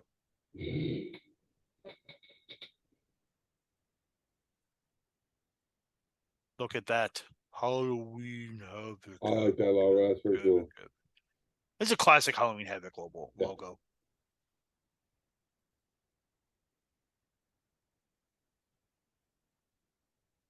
Just takes forever to rise.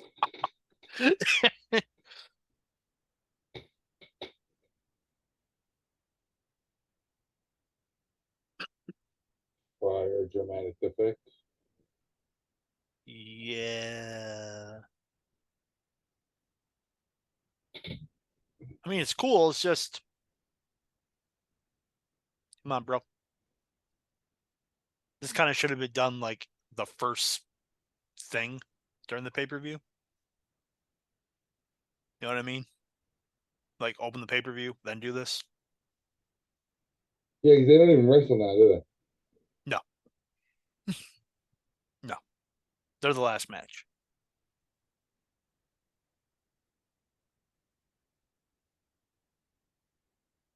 they? It looks fucking cool though. Like for them. It does look cool, like with the that's snakes for Jake the Snake at the bottom. See?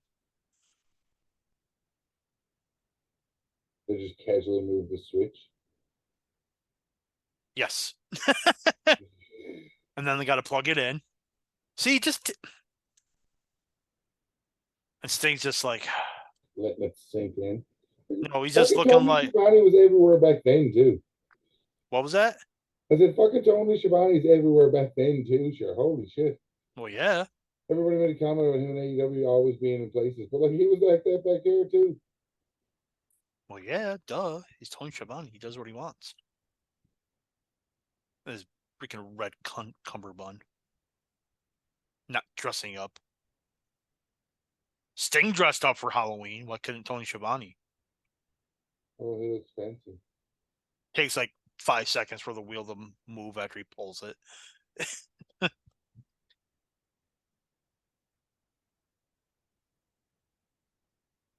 It's slowing down, Ross. Even though it's not. I love how he said it and it wasn't slowing down at all.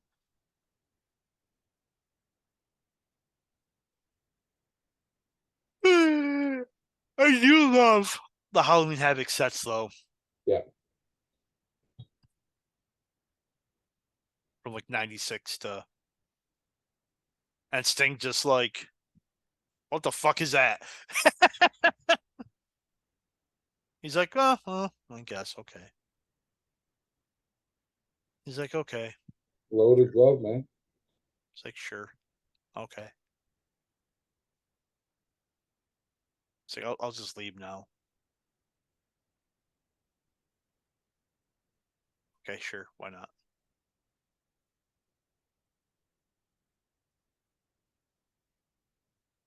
Now he's explaining what a coal miner's glove match is because nobody fucking knows.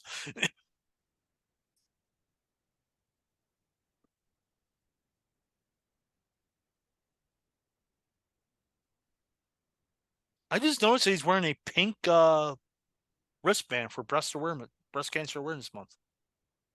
Who? Jesse, Oh,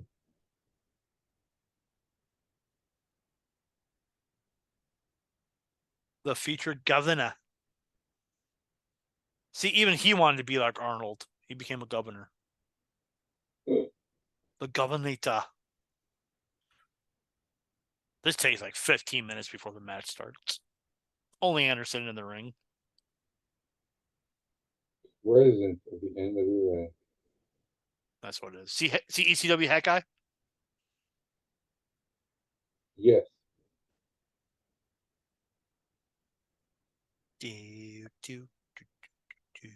Just two random Japanese people in Philadelphia.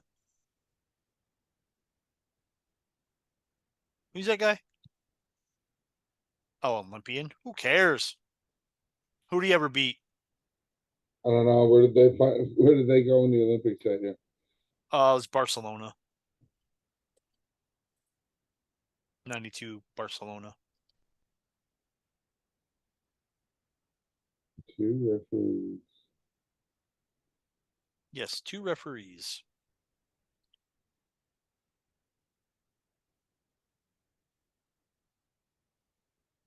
Ooh.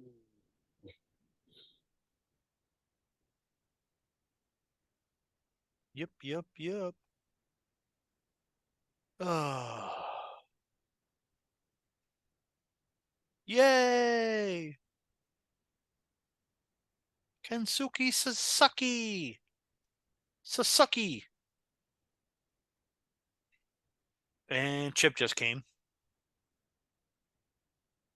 Early race. And I just came. Because it's Harley Race. So this goes like 20 minutes on, and I don't remember star ratings over the past couple of matches. Because the last match went 30 minutes. What was the star rating? 3 stars. This match goes 22 minutes and 23 seconds. Mouser gives this -3 stars. What the fuck? Is it that bad? Well, you know how I said she got fired? Why is she with Rick Rude? Because Heyman fired her, Rude didn't. But they're together. Even Jesse will bring it up later. Why is she at ringside? She got fired. So this already starts out as a clusterfuck. If that last segment happened after this match, awesome. Before it makes no sense. But of course, Rick Rude's got to be Rick Rude on the mic. That's cool. Raiders in Philadelphia? That guy's ready to get beat. Ugh.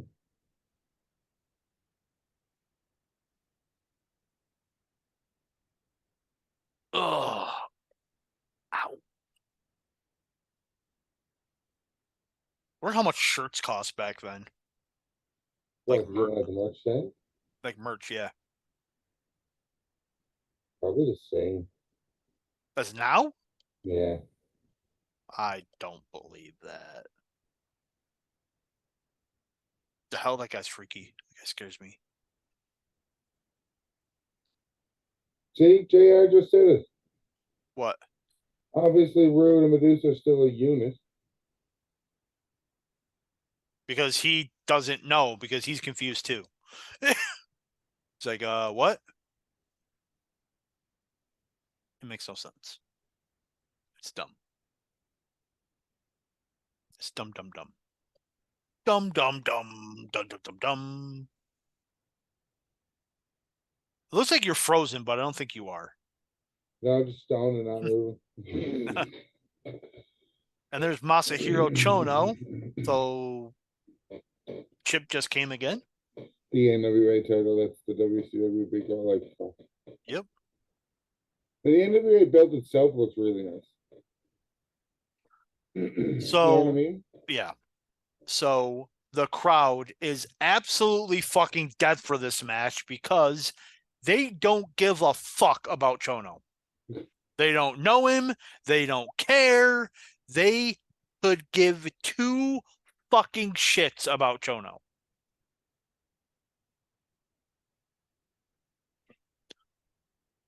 And then they have this Gagas. They're going to flip a coin to see if Harley Race or Sasaki is going to be the in the ring. Yeah. Fucking holy.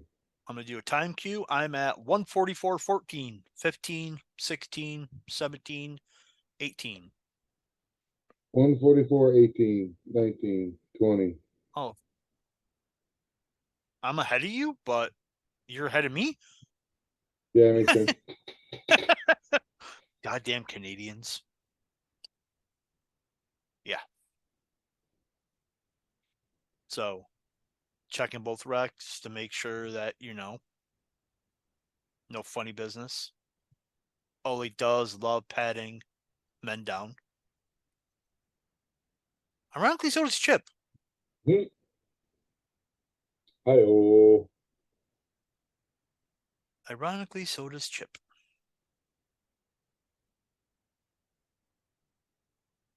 As much as they kept trying to get Rick WCW International title, world title, Technically, yes. so Rude has his world title. Yep.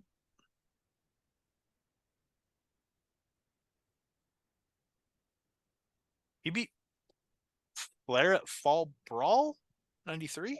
He beat Sting for it, didn't he? Uh, Because he held it 3 times. Hold on, but let me do some investigation. do some journalism. Journalism it is. Him. Ric Flair was the first WCW International Champion. He defeated Barry Windham for the NWA World Title. The NWA withdraws recognition on September 15th when the WCW leaves the NWA. Flair continued to be recognized as World Heavyweight Champion by WCW. WWE does not recognize this reign as a separate reign and is included in one of Flair's 8 NWA title reigns. Flair then lost it to Rick Rude in Fall Brawl 1993. Bam. Rude was recognized as the International World Heavyweight Champion after withdrawal of WCW from the NWA. Hiroshi Hayes won it March 16th. Rude won it again March 24th. Oh no, it was Sting held 3 times. Then Rude held it for 24 days, lost to Sting. There was a Rude victory in May, but it was flipped reverse, and it was a vacated belt to Sting won it in Slamboree 94, defeating Vader. Yep. And then and then they unified him, Flair and in June, yeah. Yep.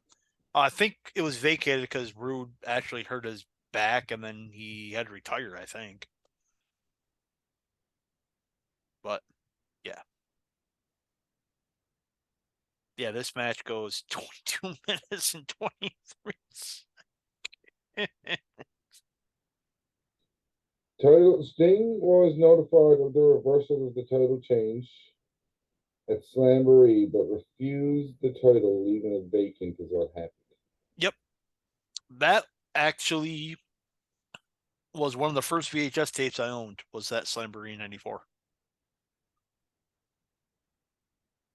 Well, Ric Flair got 2 world titles of it. Which I do believe happened at that very building. Oh, really? I do believe so, in Philadelphia. Oh,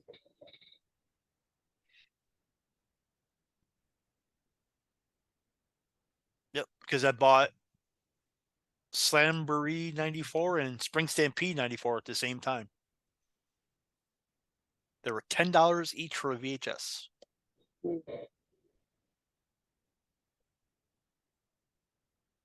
Yeah. So the crowd is dead through all of this. And they could give two shits. Oh, I imagine. And yeah. Rest Hold City. Rest Hold City. Yeah. 20 minutes of this nonsense. Yeah, I give it a dud. And the ending is kind of stupid too. And the ending is kind of stupid too. So her being out here with Rude after she got fired makes no sense, and the ending makes no sense also. No, I'll fight you on that one. No, you can fight me all you want, you're wrong. And yeah. So yeah. And yeah. And so yeah. And what the hell is that guy selling in the background? Butt scratcher? Back scratcher? Back scratcher! You thought I wouldn't get that reference. I do's. Ooh, Rude's face. He looks so weird without a mustache. I know, right? Does his hip twirl. Try to get the crowd into it, even though the crowd does not care. He's still in amazing shape here. Oh, yeah. He's in amazing shape in 94.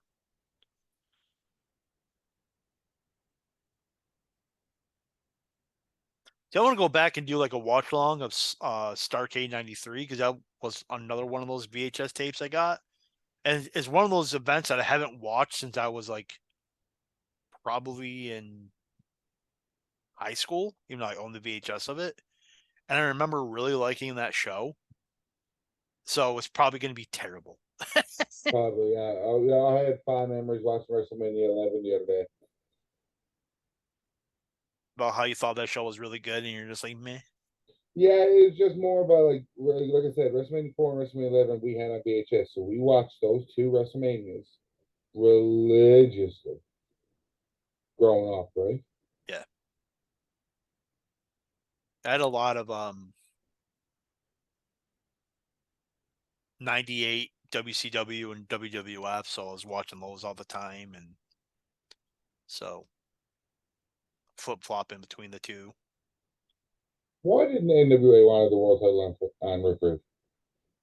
Why didn't they? Yeah, like I think Rude was going to win the NWA title, but then WCW withdrew from the NWA, and that's why they renamed it the International title. I heard it was because they wanted to put the NWA title on Rude that they pulled out No, WCW pulled out from the NWA. because they wouldn't let him put the NWA title on Rude. Oh, maybe. I don't know. I just knew that they pulled out because they really didn't. WCW didn't need the NWA. The NWA needed WCW. Yeah, So WCW was just like, screw you guys. I'm going home. So, yeah.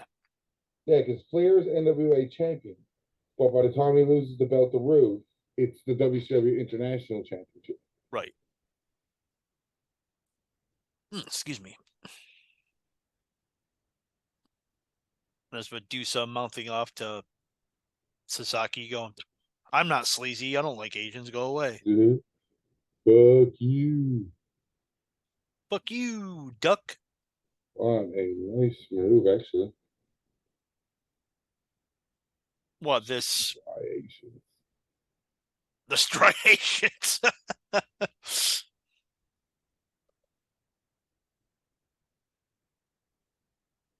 I'm surprised Meltzer gave this -3 stars. There is a Japanese wrestler in it. Was another near Japan, though, see? Well, that's true.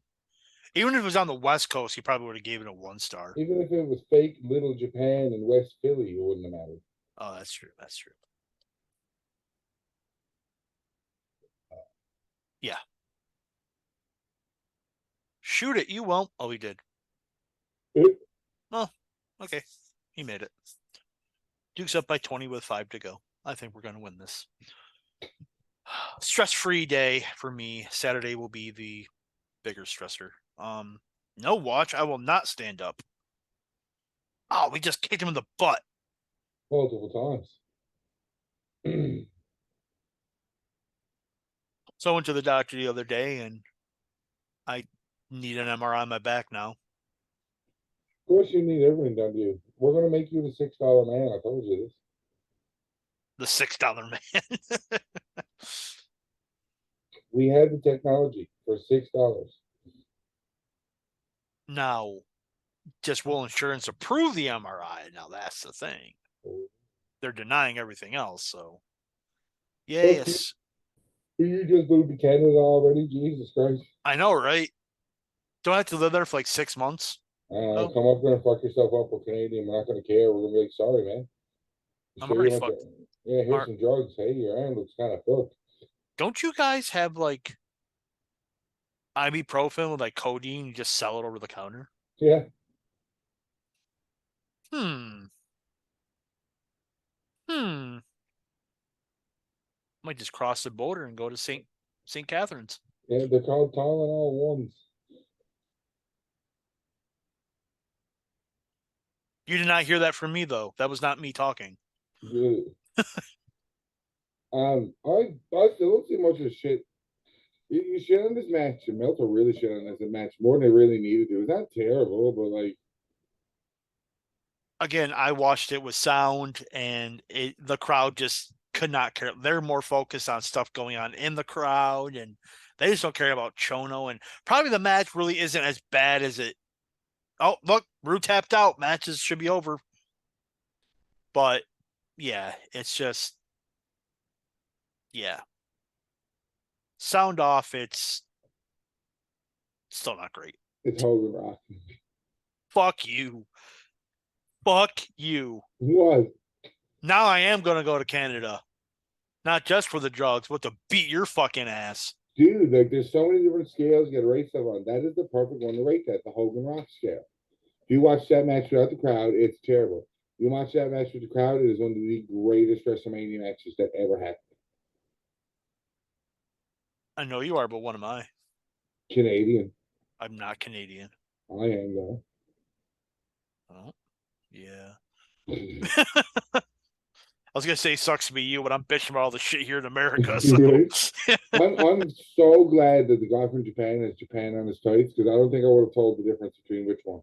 right, I would not have known either No. because I don't see color that way. Oh, I 100% too. But Rick Rude didn't really strike me as Japanese either. So Yeah, that's true. That's true. That's true. less than an hour remaining in the pay per view. Oh God. Oh really? Less. Oh, well, that's a good thing then. Yay! Less than an hour. Oh, the news says grab your tits and says, "Hey, here, touch them," and I'm like, okay. Right? This is before her boob job, right? Yes.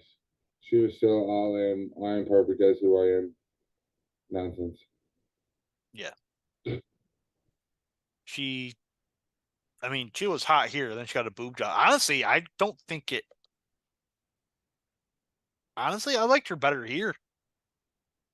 Who's he flipping out at? Ooh, Straw Hat guy. that's Hat Guy from ECW. I said, who is he flipping out at? Um, Vladimir. No, it's not Vladimir. Vladimir's looking at him too. He's probably like, "I'm fucking Hat Guy, bitch. Don't fuck with me."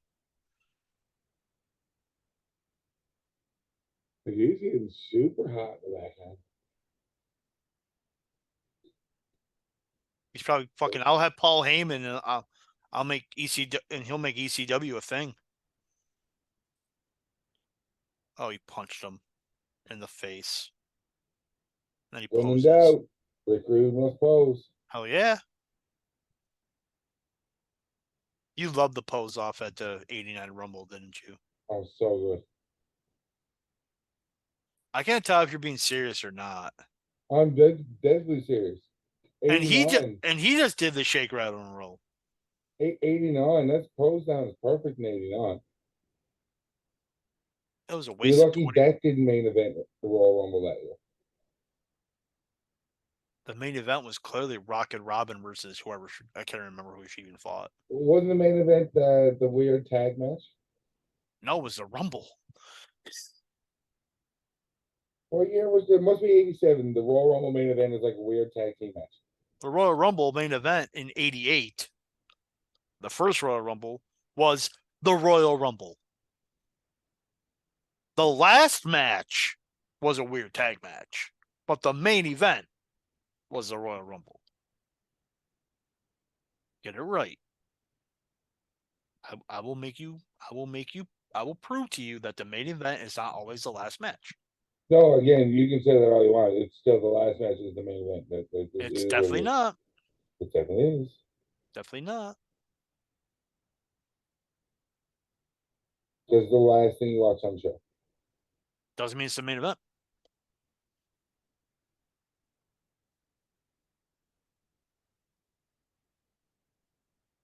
God, I wish Rick Rude was putting me to sleep. Oh wait, he is. Yeah, it was. The first year, the main event was the Islanders versus the Young Stallions in a 2 out of 3 falls match. The main event was the Royal Rumble. Not 1998, it wasn't. You're right. 1988. I was saying 1988. The second time, when was the second time it wasn't the main event of a Rumble? Do you remember? The second time was not the main event. The last match. You almost lawyered me. Oh, I had you, but whatever. You didn't. Was why do I want to say 96?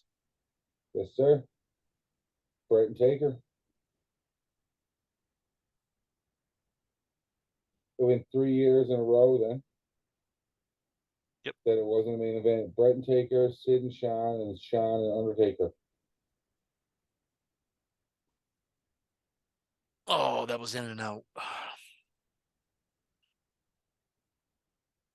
I had to eat something really quick before we came on, and I just had some taco meat, leftover taco meat, so I just ate that. Now my stomach's not all like, well, not my stomach. Now I got heartburn. So like, hey, buddy, why'd you do that? God, this is a very exciting watch along. So exciting! This is great. The best person in the ring right now is Harley Race because he's the only one that cares. He's trying to put it over. He's the only one trying to put it over. I can tell you that because no one else in that ring is. Rude was supposed should have got the belt and didn't. The Japanese fella nobody even fucking knows or cares about. Yeah.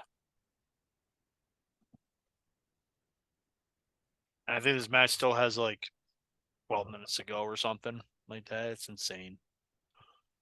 Like I said, it falls off a cliff, man.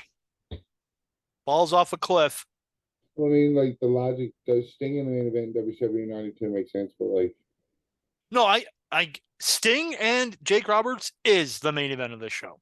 this is last 100%. Not only because it's last match, it's the match that drew. It's the match that people wanted to see. So it is theoretically the main event. match. So, but and the whole spin the wheel, make the deal concept too was intriguing. But pile driver. Rude's like, my ass. He's like, oh, my asshole. This is very high fucking middle rope where to put your foot on to break the pin. I know, like your arm is underneath the rope to begin with. But yes, he puts it like on the second rope. And Medusa comes over and just throws it off, just cause even though the pin's already broken up. But and then there's Sasaki going to Medusa being all like, what are you doing, eh? I know what the hell? That was Weird. yeah. Jumps off the rope. Yep. It wasn't like Samoa Joe just walking away. just walks. It was, oh boy. Yeah. Oh boy, oh boy, oh boy. See, I told you, Wresthold City, bro. Wresthold City. Chin, chin, chin, chin, chin, Lock City. Oh yeah, Chinlock City. But Rude's that old school guy, anyways. And down south in WCW makes more sense for that old school stuff. This was in Philadelphia. Half of what I said is still true. Lawyered. Half of what I said is still true. This is WCW. That's that good old. All right, I'm happy. Duke won 74 to 51. So don't have to worry about that now. But yeah. Now I can give most of my attention to he just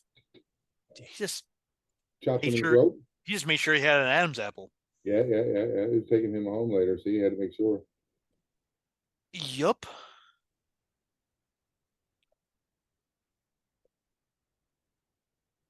Holy crap, man. Why did we do these so late? Oh yeah, you're Canadian. So my fault. You're an hour and a half ahead of you. You're saying it's late, just 10:30 here. We're on to 9 o'clock. Dude, What the fuck? my bedtime, legit. I am not joking. Most nights, I'm literally laying in bed at 8. I don't go to bed at 8, but I'm laying in bed at 8. I am not joking on that. I can tell you what. I'm usually my time zone. I'm usually up to like 10:30 starts to hit the time of I probably go to bed soon now. Before I was never like that. Now it's like nah, fuck it. But I'm not. But normally, I don't go to bed till like 12:31. But I'm laying in bed at 8. Oh, I didn't take my fucking pills. Why don't you remind me? Yeah. Sorry, man. I'll know better for next time. What kind of a fucking woman are you? Not tell his man to take Not a his very shit. good one, being I identify as a fucking man. That's not what you told me last night. No, I still said I identify as a man. You just couldn't hear through the Oh, okay. There's I do only have one good ear. something going on in the crowd. Yeah, like I said, they're more paid attention to something's going on in the crowd. I think there was a fight. It is Philadelphia. Oh, it's definitely fighting.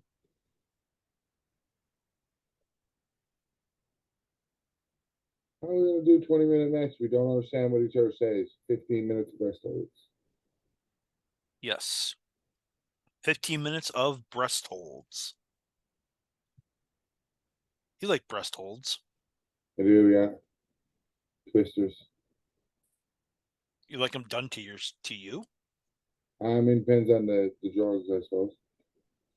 Oh. So your finishing move was the Canadian nipple lock? No, my finishing move was the buff left. The triangle choke. It used to be deadly, man. It was wicked. Mm. Mm. Mm. Mm. Mm, Sorry, I was swallowing. good girl. Can't have kids that way. So the chip mom should have. Yeah, choke you, whore. I was trying to say it without laughing. And he completely hit him with 1 foot and then, yeah, Eats it.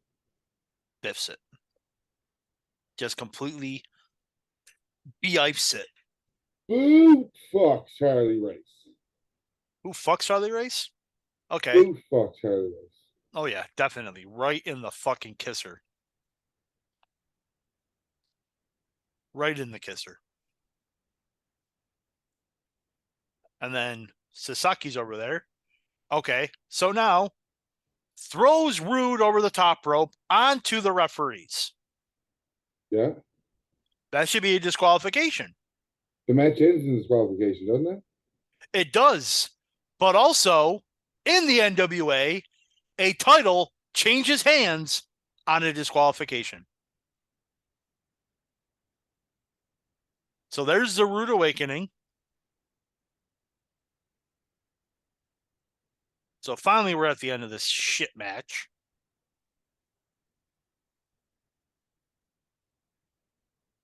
Now Rude's like, okay, fuck it. I'm just going to go up top because, I got to kill time.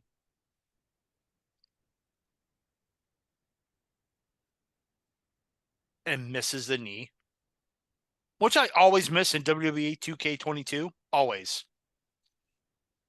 And now he does the STFU, and Rude is tapping. I love how Harley rolled in the ring. He looked like a turtle. So now they're saying that Rude gave up, right? Right? What? Now they're saying that Rude gave up, or at least Sasaki is, but Harley Race is saying no. Since Rude got thrown to the top rope, he wins. But since it's the NWA title, he should be the NWA champion. That's the only thing that doesn't make sense about this. And Medusa being down there. No. But yeah. That makes sense. They're still connected. No, they're not. They So, no, they're not. So, yeah. So this match doesn't make sense.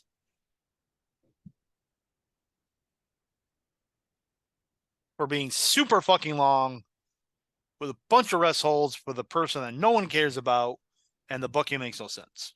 So, yay!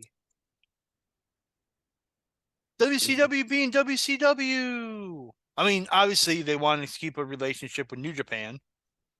So, but they could have figured out a different way for Chono to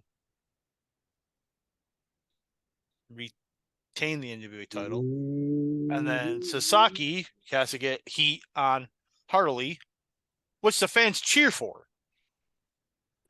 So this is the biggest cheer of the whole match. Is Suzuki Sasaki beating the fuck out of Harley Race. Because they want to see Harley take bumps. Because he still could. At this point. Yay, we got 2 more matches. Medusa fights Polly at the next show in a singles match. Does she? Yeah. At Slamboree? Or the Flash. That's what I meant to say, not Slamboree. Come on, blue team. I picked you in my bracket. But yeah. It was dumb. That match was terrible. Just terrible. Just terrible. Now we get another promo for Starrcade. In 1992, Rude and Medusa left the Dangerous Alliance and feuded with Nikita Koloff. When in 92? Just says then that he left in 92. Because Nikita Koloff's last tried match. to challenge reigning world champion Ron Simmons on several occasions, but failed to win the title. In December 92, he suffered a legitimate neck injury and was forced to vacate the United States Championship. Okay. But that segment would have happened after that match, it would have been better. Because even the. But I think this is where Rude leaves the Dangerous Alliance. He chose. Yeah. Because Jim Ross says one thing and then Ventura completely contradicts him and says another. So it's just like the announcers didn't even know what was going on. Well, that was WCW. Yes, but at that time, this just happened. Like, it's not like solid weekly. You know what I mean? Yeah. Oh.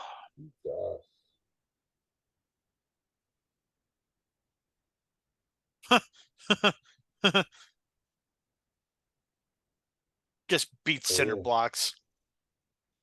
Again, the story is he's making sure that he's all nice and tough for Simmons' power slam. So if he hits it, he'll be ready for it. Again, sound logic. Sound logic. Very sound logic. And then the bell rings. Yeah. That was literally the story. Barbarian's getting a world heavyweight title shot. I just appreciate it, for fuck's sake. No, because again, the fans, they just don't see Barbarian as a world title contender, for one. And two, literally the whole story was in this match is try to do your power slam on me and I'm ready for it. That's the story. So you have, no offense, it's Barbarian and he's okay, but a tag team guy basically. Well, no, because he was a singles guy in WWF before this. Was, yeah. A mid card guy from the WWF is getting a world title shot. In Not saying that WCW? in WCW, again, not Sounds saying it's like a bad thing. WCW. Sounds like WCW. That nobody really cares for. No offense, as being a world title contender. And they're just petty long just with the WCW title, just being all like, I'm an announcer, but also going I'm down with Ron. associated with the black guy. Of course. Don't understand why there's so many people around him, but okay. I don't get it. Just posse, man. Remember when he was a part of Doom Very with the successful tag team, mind you. the guy who invented Netflix?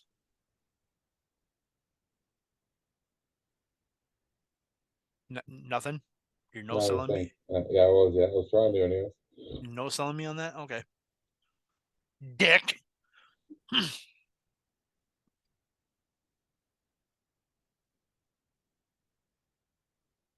Are you thinking what I'm thinking? I am, but I still don't understand why they put the world title on a black guy and a fed from down south. Oh, so you weren't thinking after 2 hot dogs you got to take a shit? Just 2 hot dogs? Now you didn't need enough. You gotta take a shit.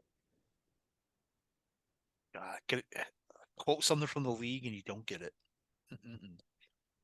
I'm sorry. I've been low on pocket dogs lately. It pisses me off. This match goes 12 minutes and 41 seconds. Meltzer gave this a half star. A half a star. No, I apologize. A quarter star. Jesus Christ. Gave this a quarter star.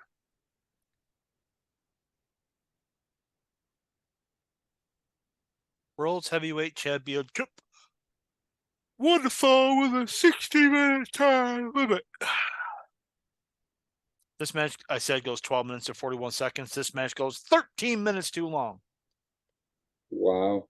Yep, I'm that dick. They're Cut doing the me chop. down. They're doing the chop because he's from Florida State, and that's what they do. Because they're the Florida State Seminoles. Yeah. Even though the Atlanta Braves just lost the World Series, and that's what they do too. Yeah, that's into the Blue Jays. They did lose it to the Blue Jays Team in that never should have been there. 6 games. He's just so jacked here too. Like fuck. Who? Yes. Yeah. Nick Patrick. Yes, he Yeah, does. yeah. He does look jacked. Specifically Ron Simmons. But yeah. Barbarian was always jacked. So you can say, damn. Damn. Yeah, Barbarian was always jacked. Yeah. I mean, I'm happy he got a world title run, but I don't think he was ready for it at the time. I think Dusty, and this may sound bad, I think Dusty just wanted to put it on an African American to be like the first, you know what I mean? And he saw Rob Simmons and he was just like, let me just make him the world. It was the instance of trying to make the world title make the man. You know what I mean? Instead of the man make the title. And then they gave it right back to Vader.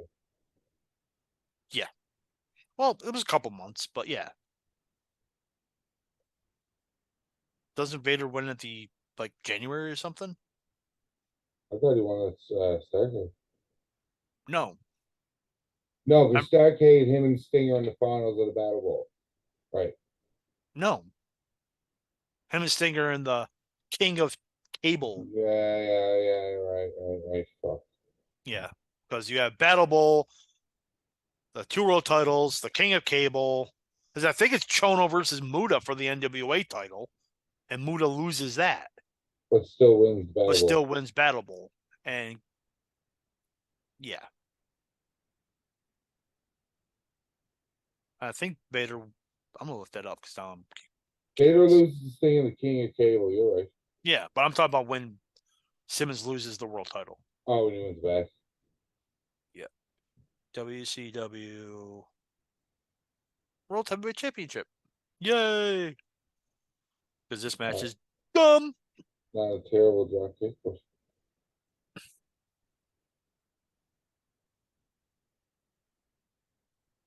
Yeah, that was a terrible drop kick. Okay, we have Vader wins it December 30th. So right after Starcade. Starcade. Sting wins it at a house show, then Vader wins it back. Yeah, they went to Germany, weren't they? UK. And then Flair beats Vader at Das Starcade, Starcade 93. the 10-year anniversary of Starcade.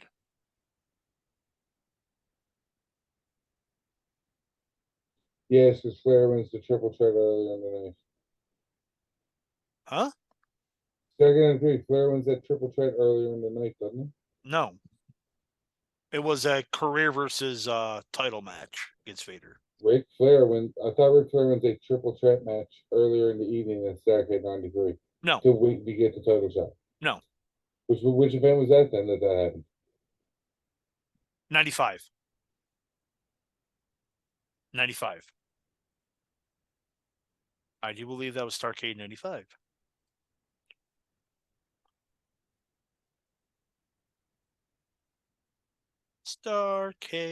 Starcade.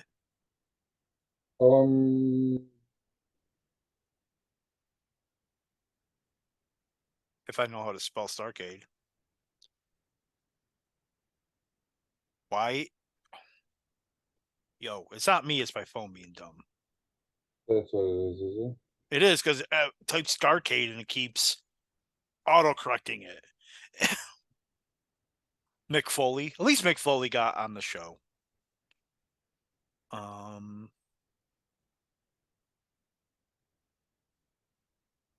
Yep, Ric Flair defeated Sting and Lex Luger. And then right after that match, he defeated Randy Savage to win the title. Okay.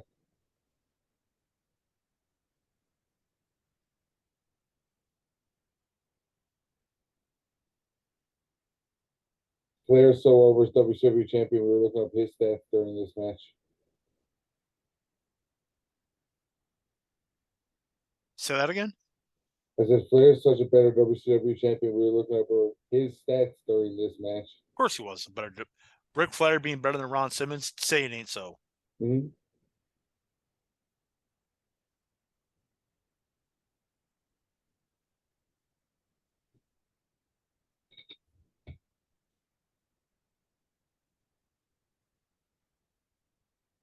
And Simmons just got posted himself because Oh, question mark.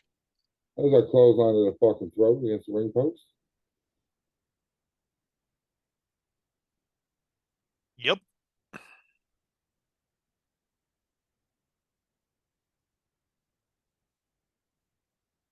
Yep.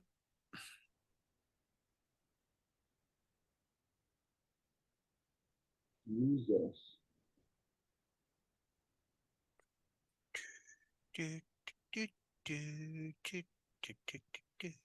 I know why I got the world's greatest tag team theme stuck in my head. These are the self-proclaimed world's greatest tag team too. They were the world's greatest tag team. They were not. They just did a list. At the time. Nobody even picked them. 4 people gave a top 10 list. Nobody put the world's greatest tag team or honorably mentioned them. 5 people did the list. And nobody honorably mentioned them. Nobody gave them a top 10 spot.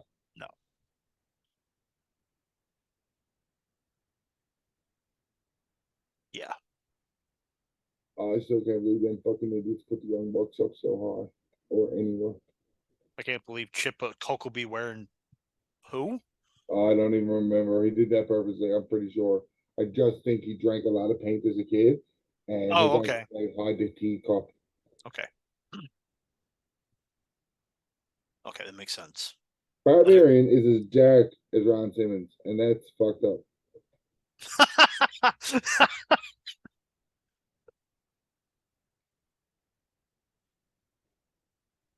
What the fuck is wrong with you? Why it was the same time when you notice Hulk Hogan was blacker than The Rock was at WrestleMania.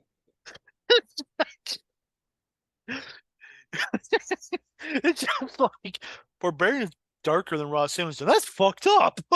Like, just like, It is. He's Samoan. He's not African American. He should not be as black, if not blacker, than Ron Simmons. oh, I got a fart. Oh yeah, that was a good one. Oh god, I didn't expect it. Why I we love, are the R-rated. love how he has RS on his.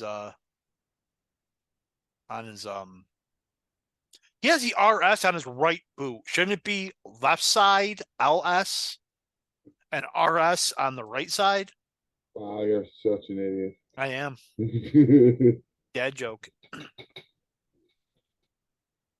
Oh, I gotta get some really good dad jokes now that the baby coming. Oh god. That's right. You're going to be a papa. That's fucked up. That is fucked up. You having a kid, that's fucked up. Can't wait to pass all this wrestling knowledge on to the baby. Oh yeah. Do you know what you're having yet? Mm-mm. Do you want to know? I want to know. I'm not allowed to know. We're going to do a gender reveal party, Oh, and I gotcha. kind of found a wrestling gender reveal party. Two guys come out, one in pink, one in blue, and they have a wrestling match. Oh, Right. So I think that'd be cool. Just don't tell me who's going to win. We'll right. get two of the boys to wrestle and have a bit of fun. So drop hand. Well, he tried to make it not drop a third time. I think he forgot. Oh yeah, right. Two times. It drops a third time. It's like, oh wait, no, my bad. How many times I see it shoot back up so quick that it didn't really register? You know what I mean? On the third one. Yeah.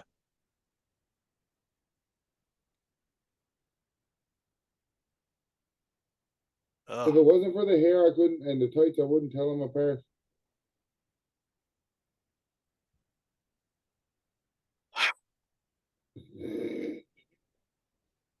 Ron Simmons goes off the top rope all the time. You know this. Yeah, but again, you're seconds ahead of me, but behind me. It's weird. Oh, ooh. Okay.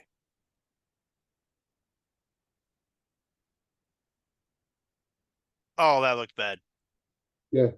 He tried to walk out too. It was fucking weird. Yeah. I mean, he always does that. He has no cells that gets back up, punches him in the fucking throat like 10,000 times. That was a shitty looking fucking. JR calls it a sidewalk slam. It's a spine buster. Just used to Rob Simmons is doing way better spine busters. Yeah. Like way better. Left arm lariat. Left arm lariat. And body slam. Just random.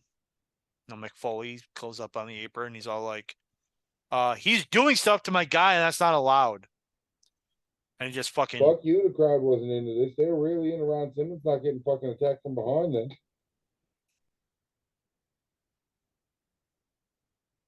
see, he just got Pearl Harbor, something that your people know about. I'm not American. I didn't Pearl Canadian. Harbor innocent Japanese people. Canadian. Canadians were behind Pearl Harbor. Yes, the biggest Pearl Harbor we ever did was say sorry after we scored an Olympic gold medal goal. Like, Love how Ron Simmons was like way too far, and he had to roll over. See, he did it there. He moved it. He moved over and then did it a headbutt, which is his finish, by the way.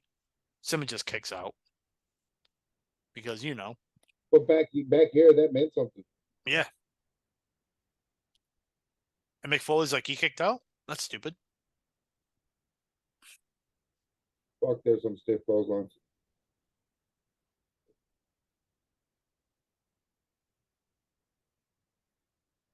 Yeah, oh yeah, that one was. Yep.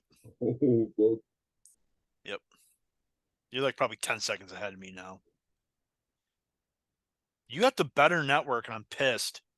You're Canada. You're not supposed to have better shit. and there's the finish. Yeah. So he's the whole buildup is I'm going to train to not to be able to take your and kick out your power slam. He loses to a power slam. Guess what? He didn't train enough for that fucking power slam because it's devastating. Clearly, So I was wrong. I gave this a quarter star. Terrible. Just, just well, better than terrible. Rude and Shona. I know. I gave it a quarter star.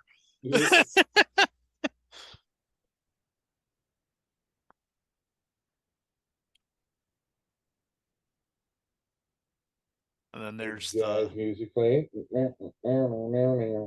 porn music. Yeah. Oh, so we're watching porn. Yay.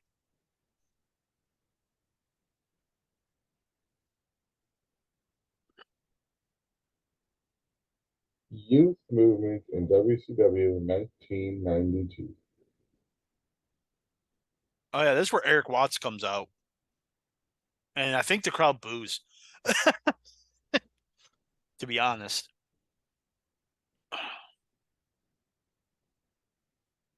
Techno Team 2000. you're a techno team 2000.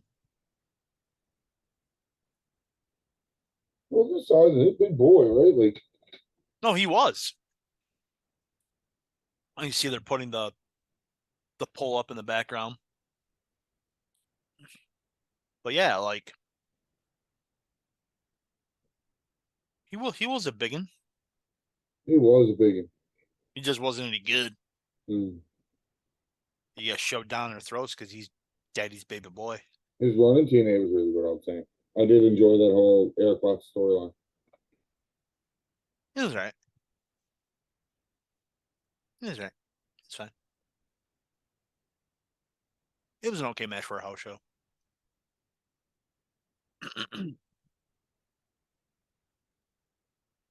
So the only WCW pay per view Jake Roberts was on, he main evented. Right? He's fucking Jake Roberts. Yes.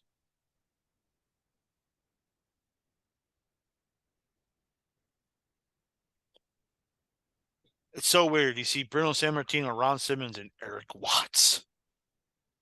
And Tony Schiavone. Name me three or four. Name me a more random four group of people. To be in a room like that, I would say the Rumble 92, Player Perfect, Heenan, Mean Gene. No, well, that's great though.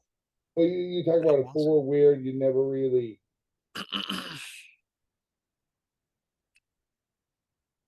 Jim Ross.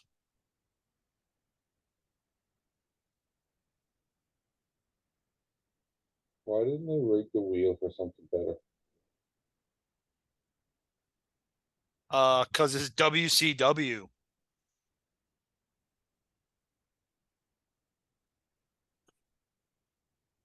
And again, I think they Look should how have done it. fucking high that is up to. Yes. There's no way Roberts can get that. He tries, but no. What was I gonna say? Like I said, if you would have done this, the wheel thing right at the top of the show, it would give the guys a little bit more time to come up with something more creative, Instead of what, an hour to figure out what the hell they're doing. To plan the match, yeah. So, well, I mean, they're two pros. I'm sure they didn't have a problem, you know what I mean? But like, Let's go have a wrestling match centered around the glove. That's all. yeah, a very personal feud, and we have a glove with duct tape around it.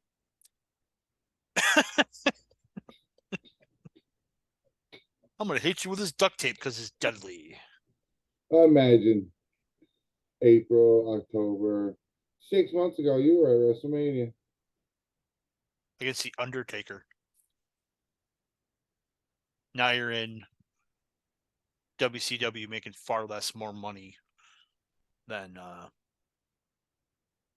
you were in WWEF. Song's suiting for him though. Oh yeah, I mean, because Jake Roberts, you're gonna pop for Jake Roberts, or else you're a monster.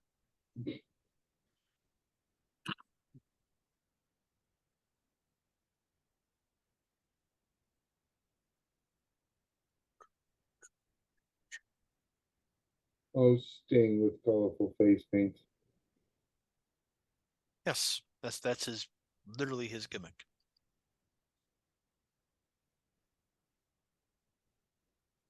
Well, it must make you feel happy. There's only like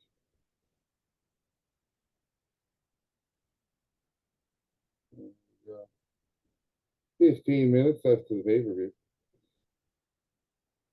You made it through the watch line, man. Yay! And we're at the main event of the evening. Yay! So Roberts went. I think I said this in WCW in the WrestleMania 8 watch along. He went from making 3.5 million to 250 or 200,000 a year in WCW. Jesus Christ. And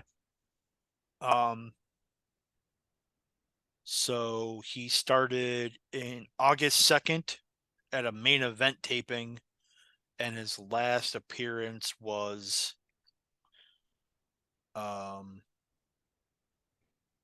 against. He was supposed to be in the King of Cable tournament, but he was replaced by the Barbarian, so he wasn't even in that. So So he see, pretty much, Barbarian did much with his opportunity. of course, he did.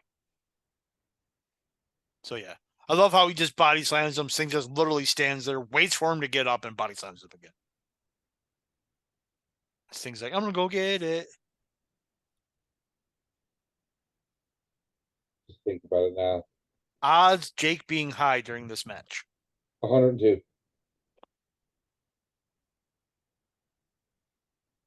Man, I had 101.7. So we were close. We were Yeah, close.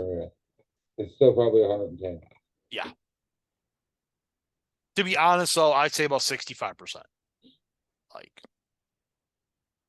more than a good enough chance that he's high during this match. It's not like his daddy would have cared. They never give a shit about him anyway, so it doesn't matter. Jake's starting to look old hair though. Yeah, I know. And this is 90. He looked, look at from April to now. Just look at the difference. You know Yeah. what I mean? Like He looks better now than he did then. it's just insane, you know? Oh, that's DDP for you right there though, too. Right. But no, like just the what? 6 months difference is insane. So you know he's on a bad track here.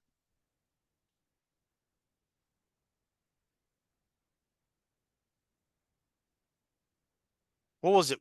What was that? The Heroes of Wrestling Yeah, 99.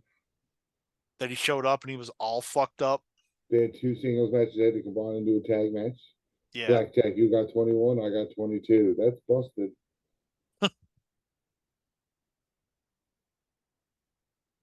yeah. Was it Yokozuna on that show too? Yeah, it was Yoko and was it Yoko and I gotta find out. That was one of his last. I think Yoko died in October 2000. But yeah, that was. If you want to do a terrible watch along, I think that's on YouTube. I think I've seen that show once and I don't remember it, and I'm surprised I don't. About how terrible it was. Jim Neidhart and King Kong Bundy versus Jake Roberts and Yokozuna because they were supposed to do singles matches. Ah, that's what it was.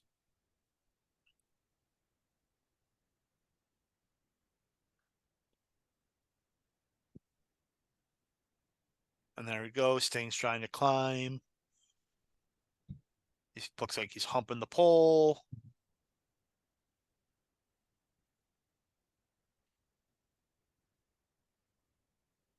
Yeah. Again, this isn't a great match, but it's compared to what came before. Yeah. The two matches. This looks like Steamboat Flair compared to the two matches that came before. See, Jake's selling the arm because he got hit around the ring post. That's psychology.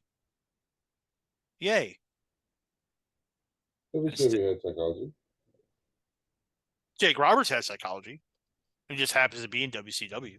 Yeah.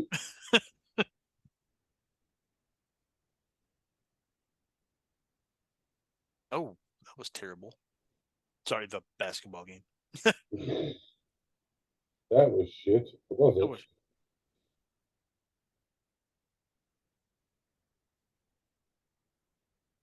We got games all night, son. The last set of games started at 9:40, so that's probably what I'm gonna be watching. Trying to go to bed. And my team already won, but still. It blocked over the top rope. It's a non-sanctioned match. So He also didn't hit the floor. Doesn't matter. He's over the top rope. He has not been eliminated from the Royal Rumble yet, though. See Jake trying to climb in. He's just like, fuck this. Yeah.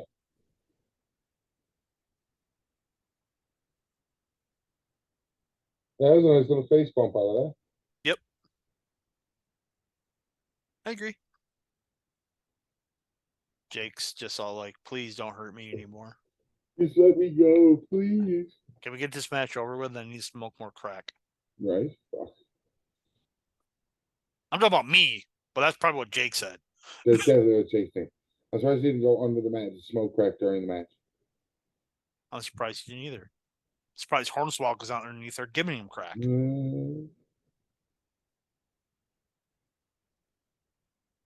Because, you know, he was the anonymous Raw GM.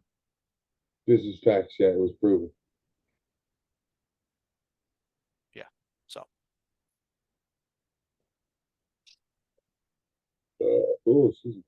Oh, that was weak. You can do better than that, bro. Oh, yeah, but I wasn't trying. You should have been. Oh, whoops.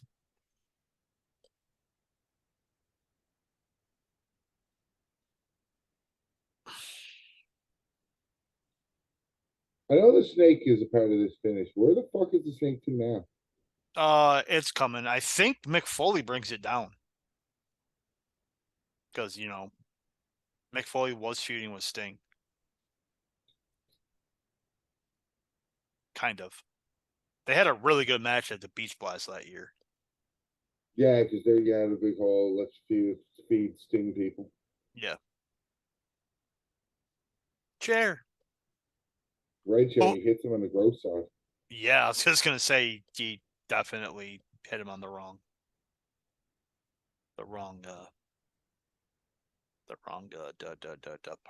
part it did.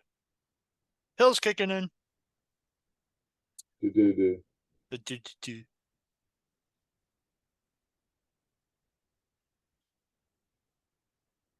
Jake's like, kiss my foot. Kiss it. Ooh.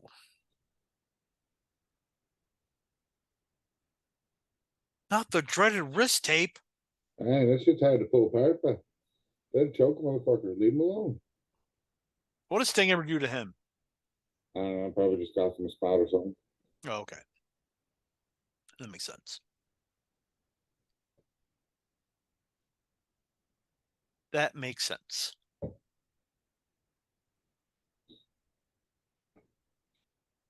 It's right, JR. There's no unfair advantages in a non-sanctioned match.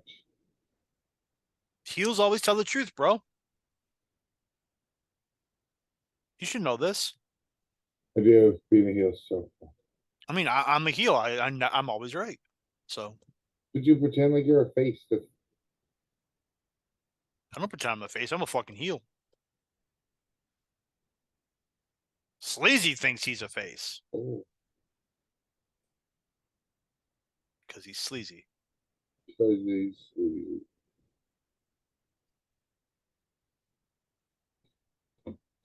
Oh, he missed a stinger splash.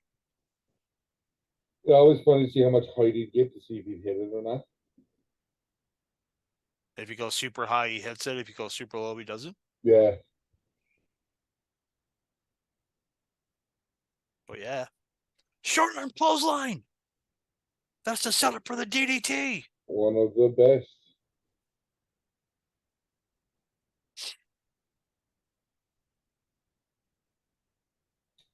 Back when the DDT was a devastating move. I loved how RVD sold the DDT. Well, by And he planting hits himself it. like a fucking tree. Yep. He's like, fuck it. I'm a tree.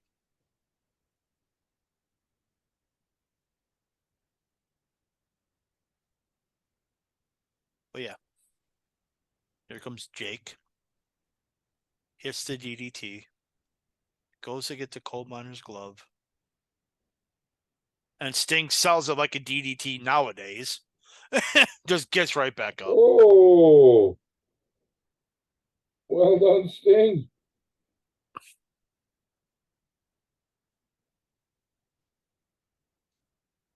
6-1 elbow? Yeah, there's no way Jake was doing that. No. There's Mick Foley. So here's the finish. Thank God. Yes, there's no way Jake's going to be able to climb up that pole. So even having that as an option is kind of stupid. Now he has the Cobra. Takes it out of his face to try to get him to bite him again. Yep. And there's the finish, which was I gave it a star and a half. I mean, The name value of the match is the only reason he gets a star and a half. essentially. And then there's Sting being all like, I'm a baby face. Someone help him. Oh. Yeah. Trying to do the Macho Man angle with himself. Yeah. That poor snake. Foley falls. Foley fell. And then Put he the has snake back in the bag. Holy fuck. he has the snake away from his face. He's selling it like he's, the venom's going through his veins. That's how he's selling it.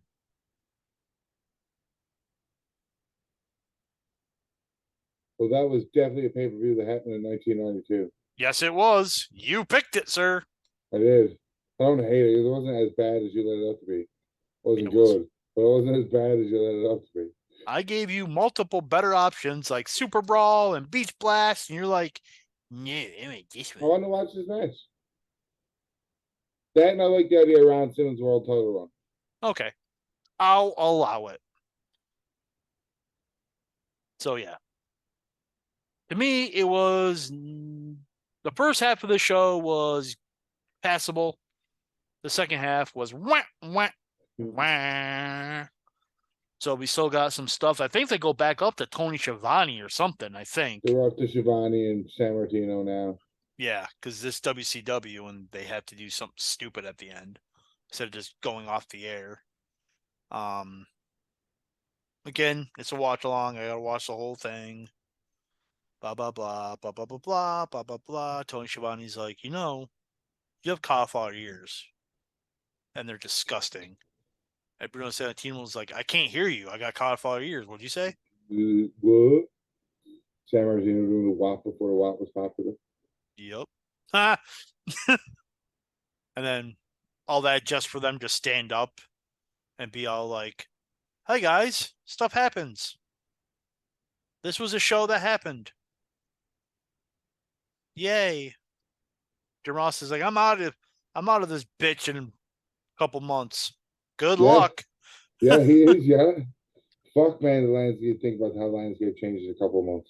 He's like, good fucking luck, guys. I'm out of this motherfucking bitch. All because Eric Bischoff. All because of the bitch-offs. Yeah, I don't know what the fuck they're saying. They're just talking stupid boob doo-doo butter. Napa CA High. Okay. No one cares about Napa, California. Executive in charge, Robert Shaw, Bill Watts, Jim Ross, and Virgil Runnels, senior producers. I wonder who they are. I wonder who Hmm. Virgil Runnels is. Yeah, right. Bob Dew, Bill Watts. Now I'm getting to Keith Mitchell, David Crockett, Tony Schiavone was a producer, and that's it. Just a regular producer, though. Yeah, and that's it. That was Halloween Havoc '92. I hope we weren't as terrible as it sounded. Oh, um, we were definitely better than it sounded. so for Ryan, And you're a fat man. and I'm a fat man, catch us on our next watch along. Peace, guys.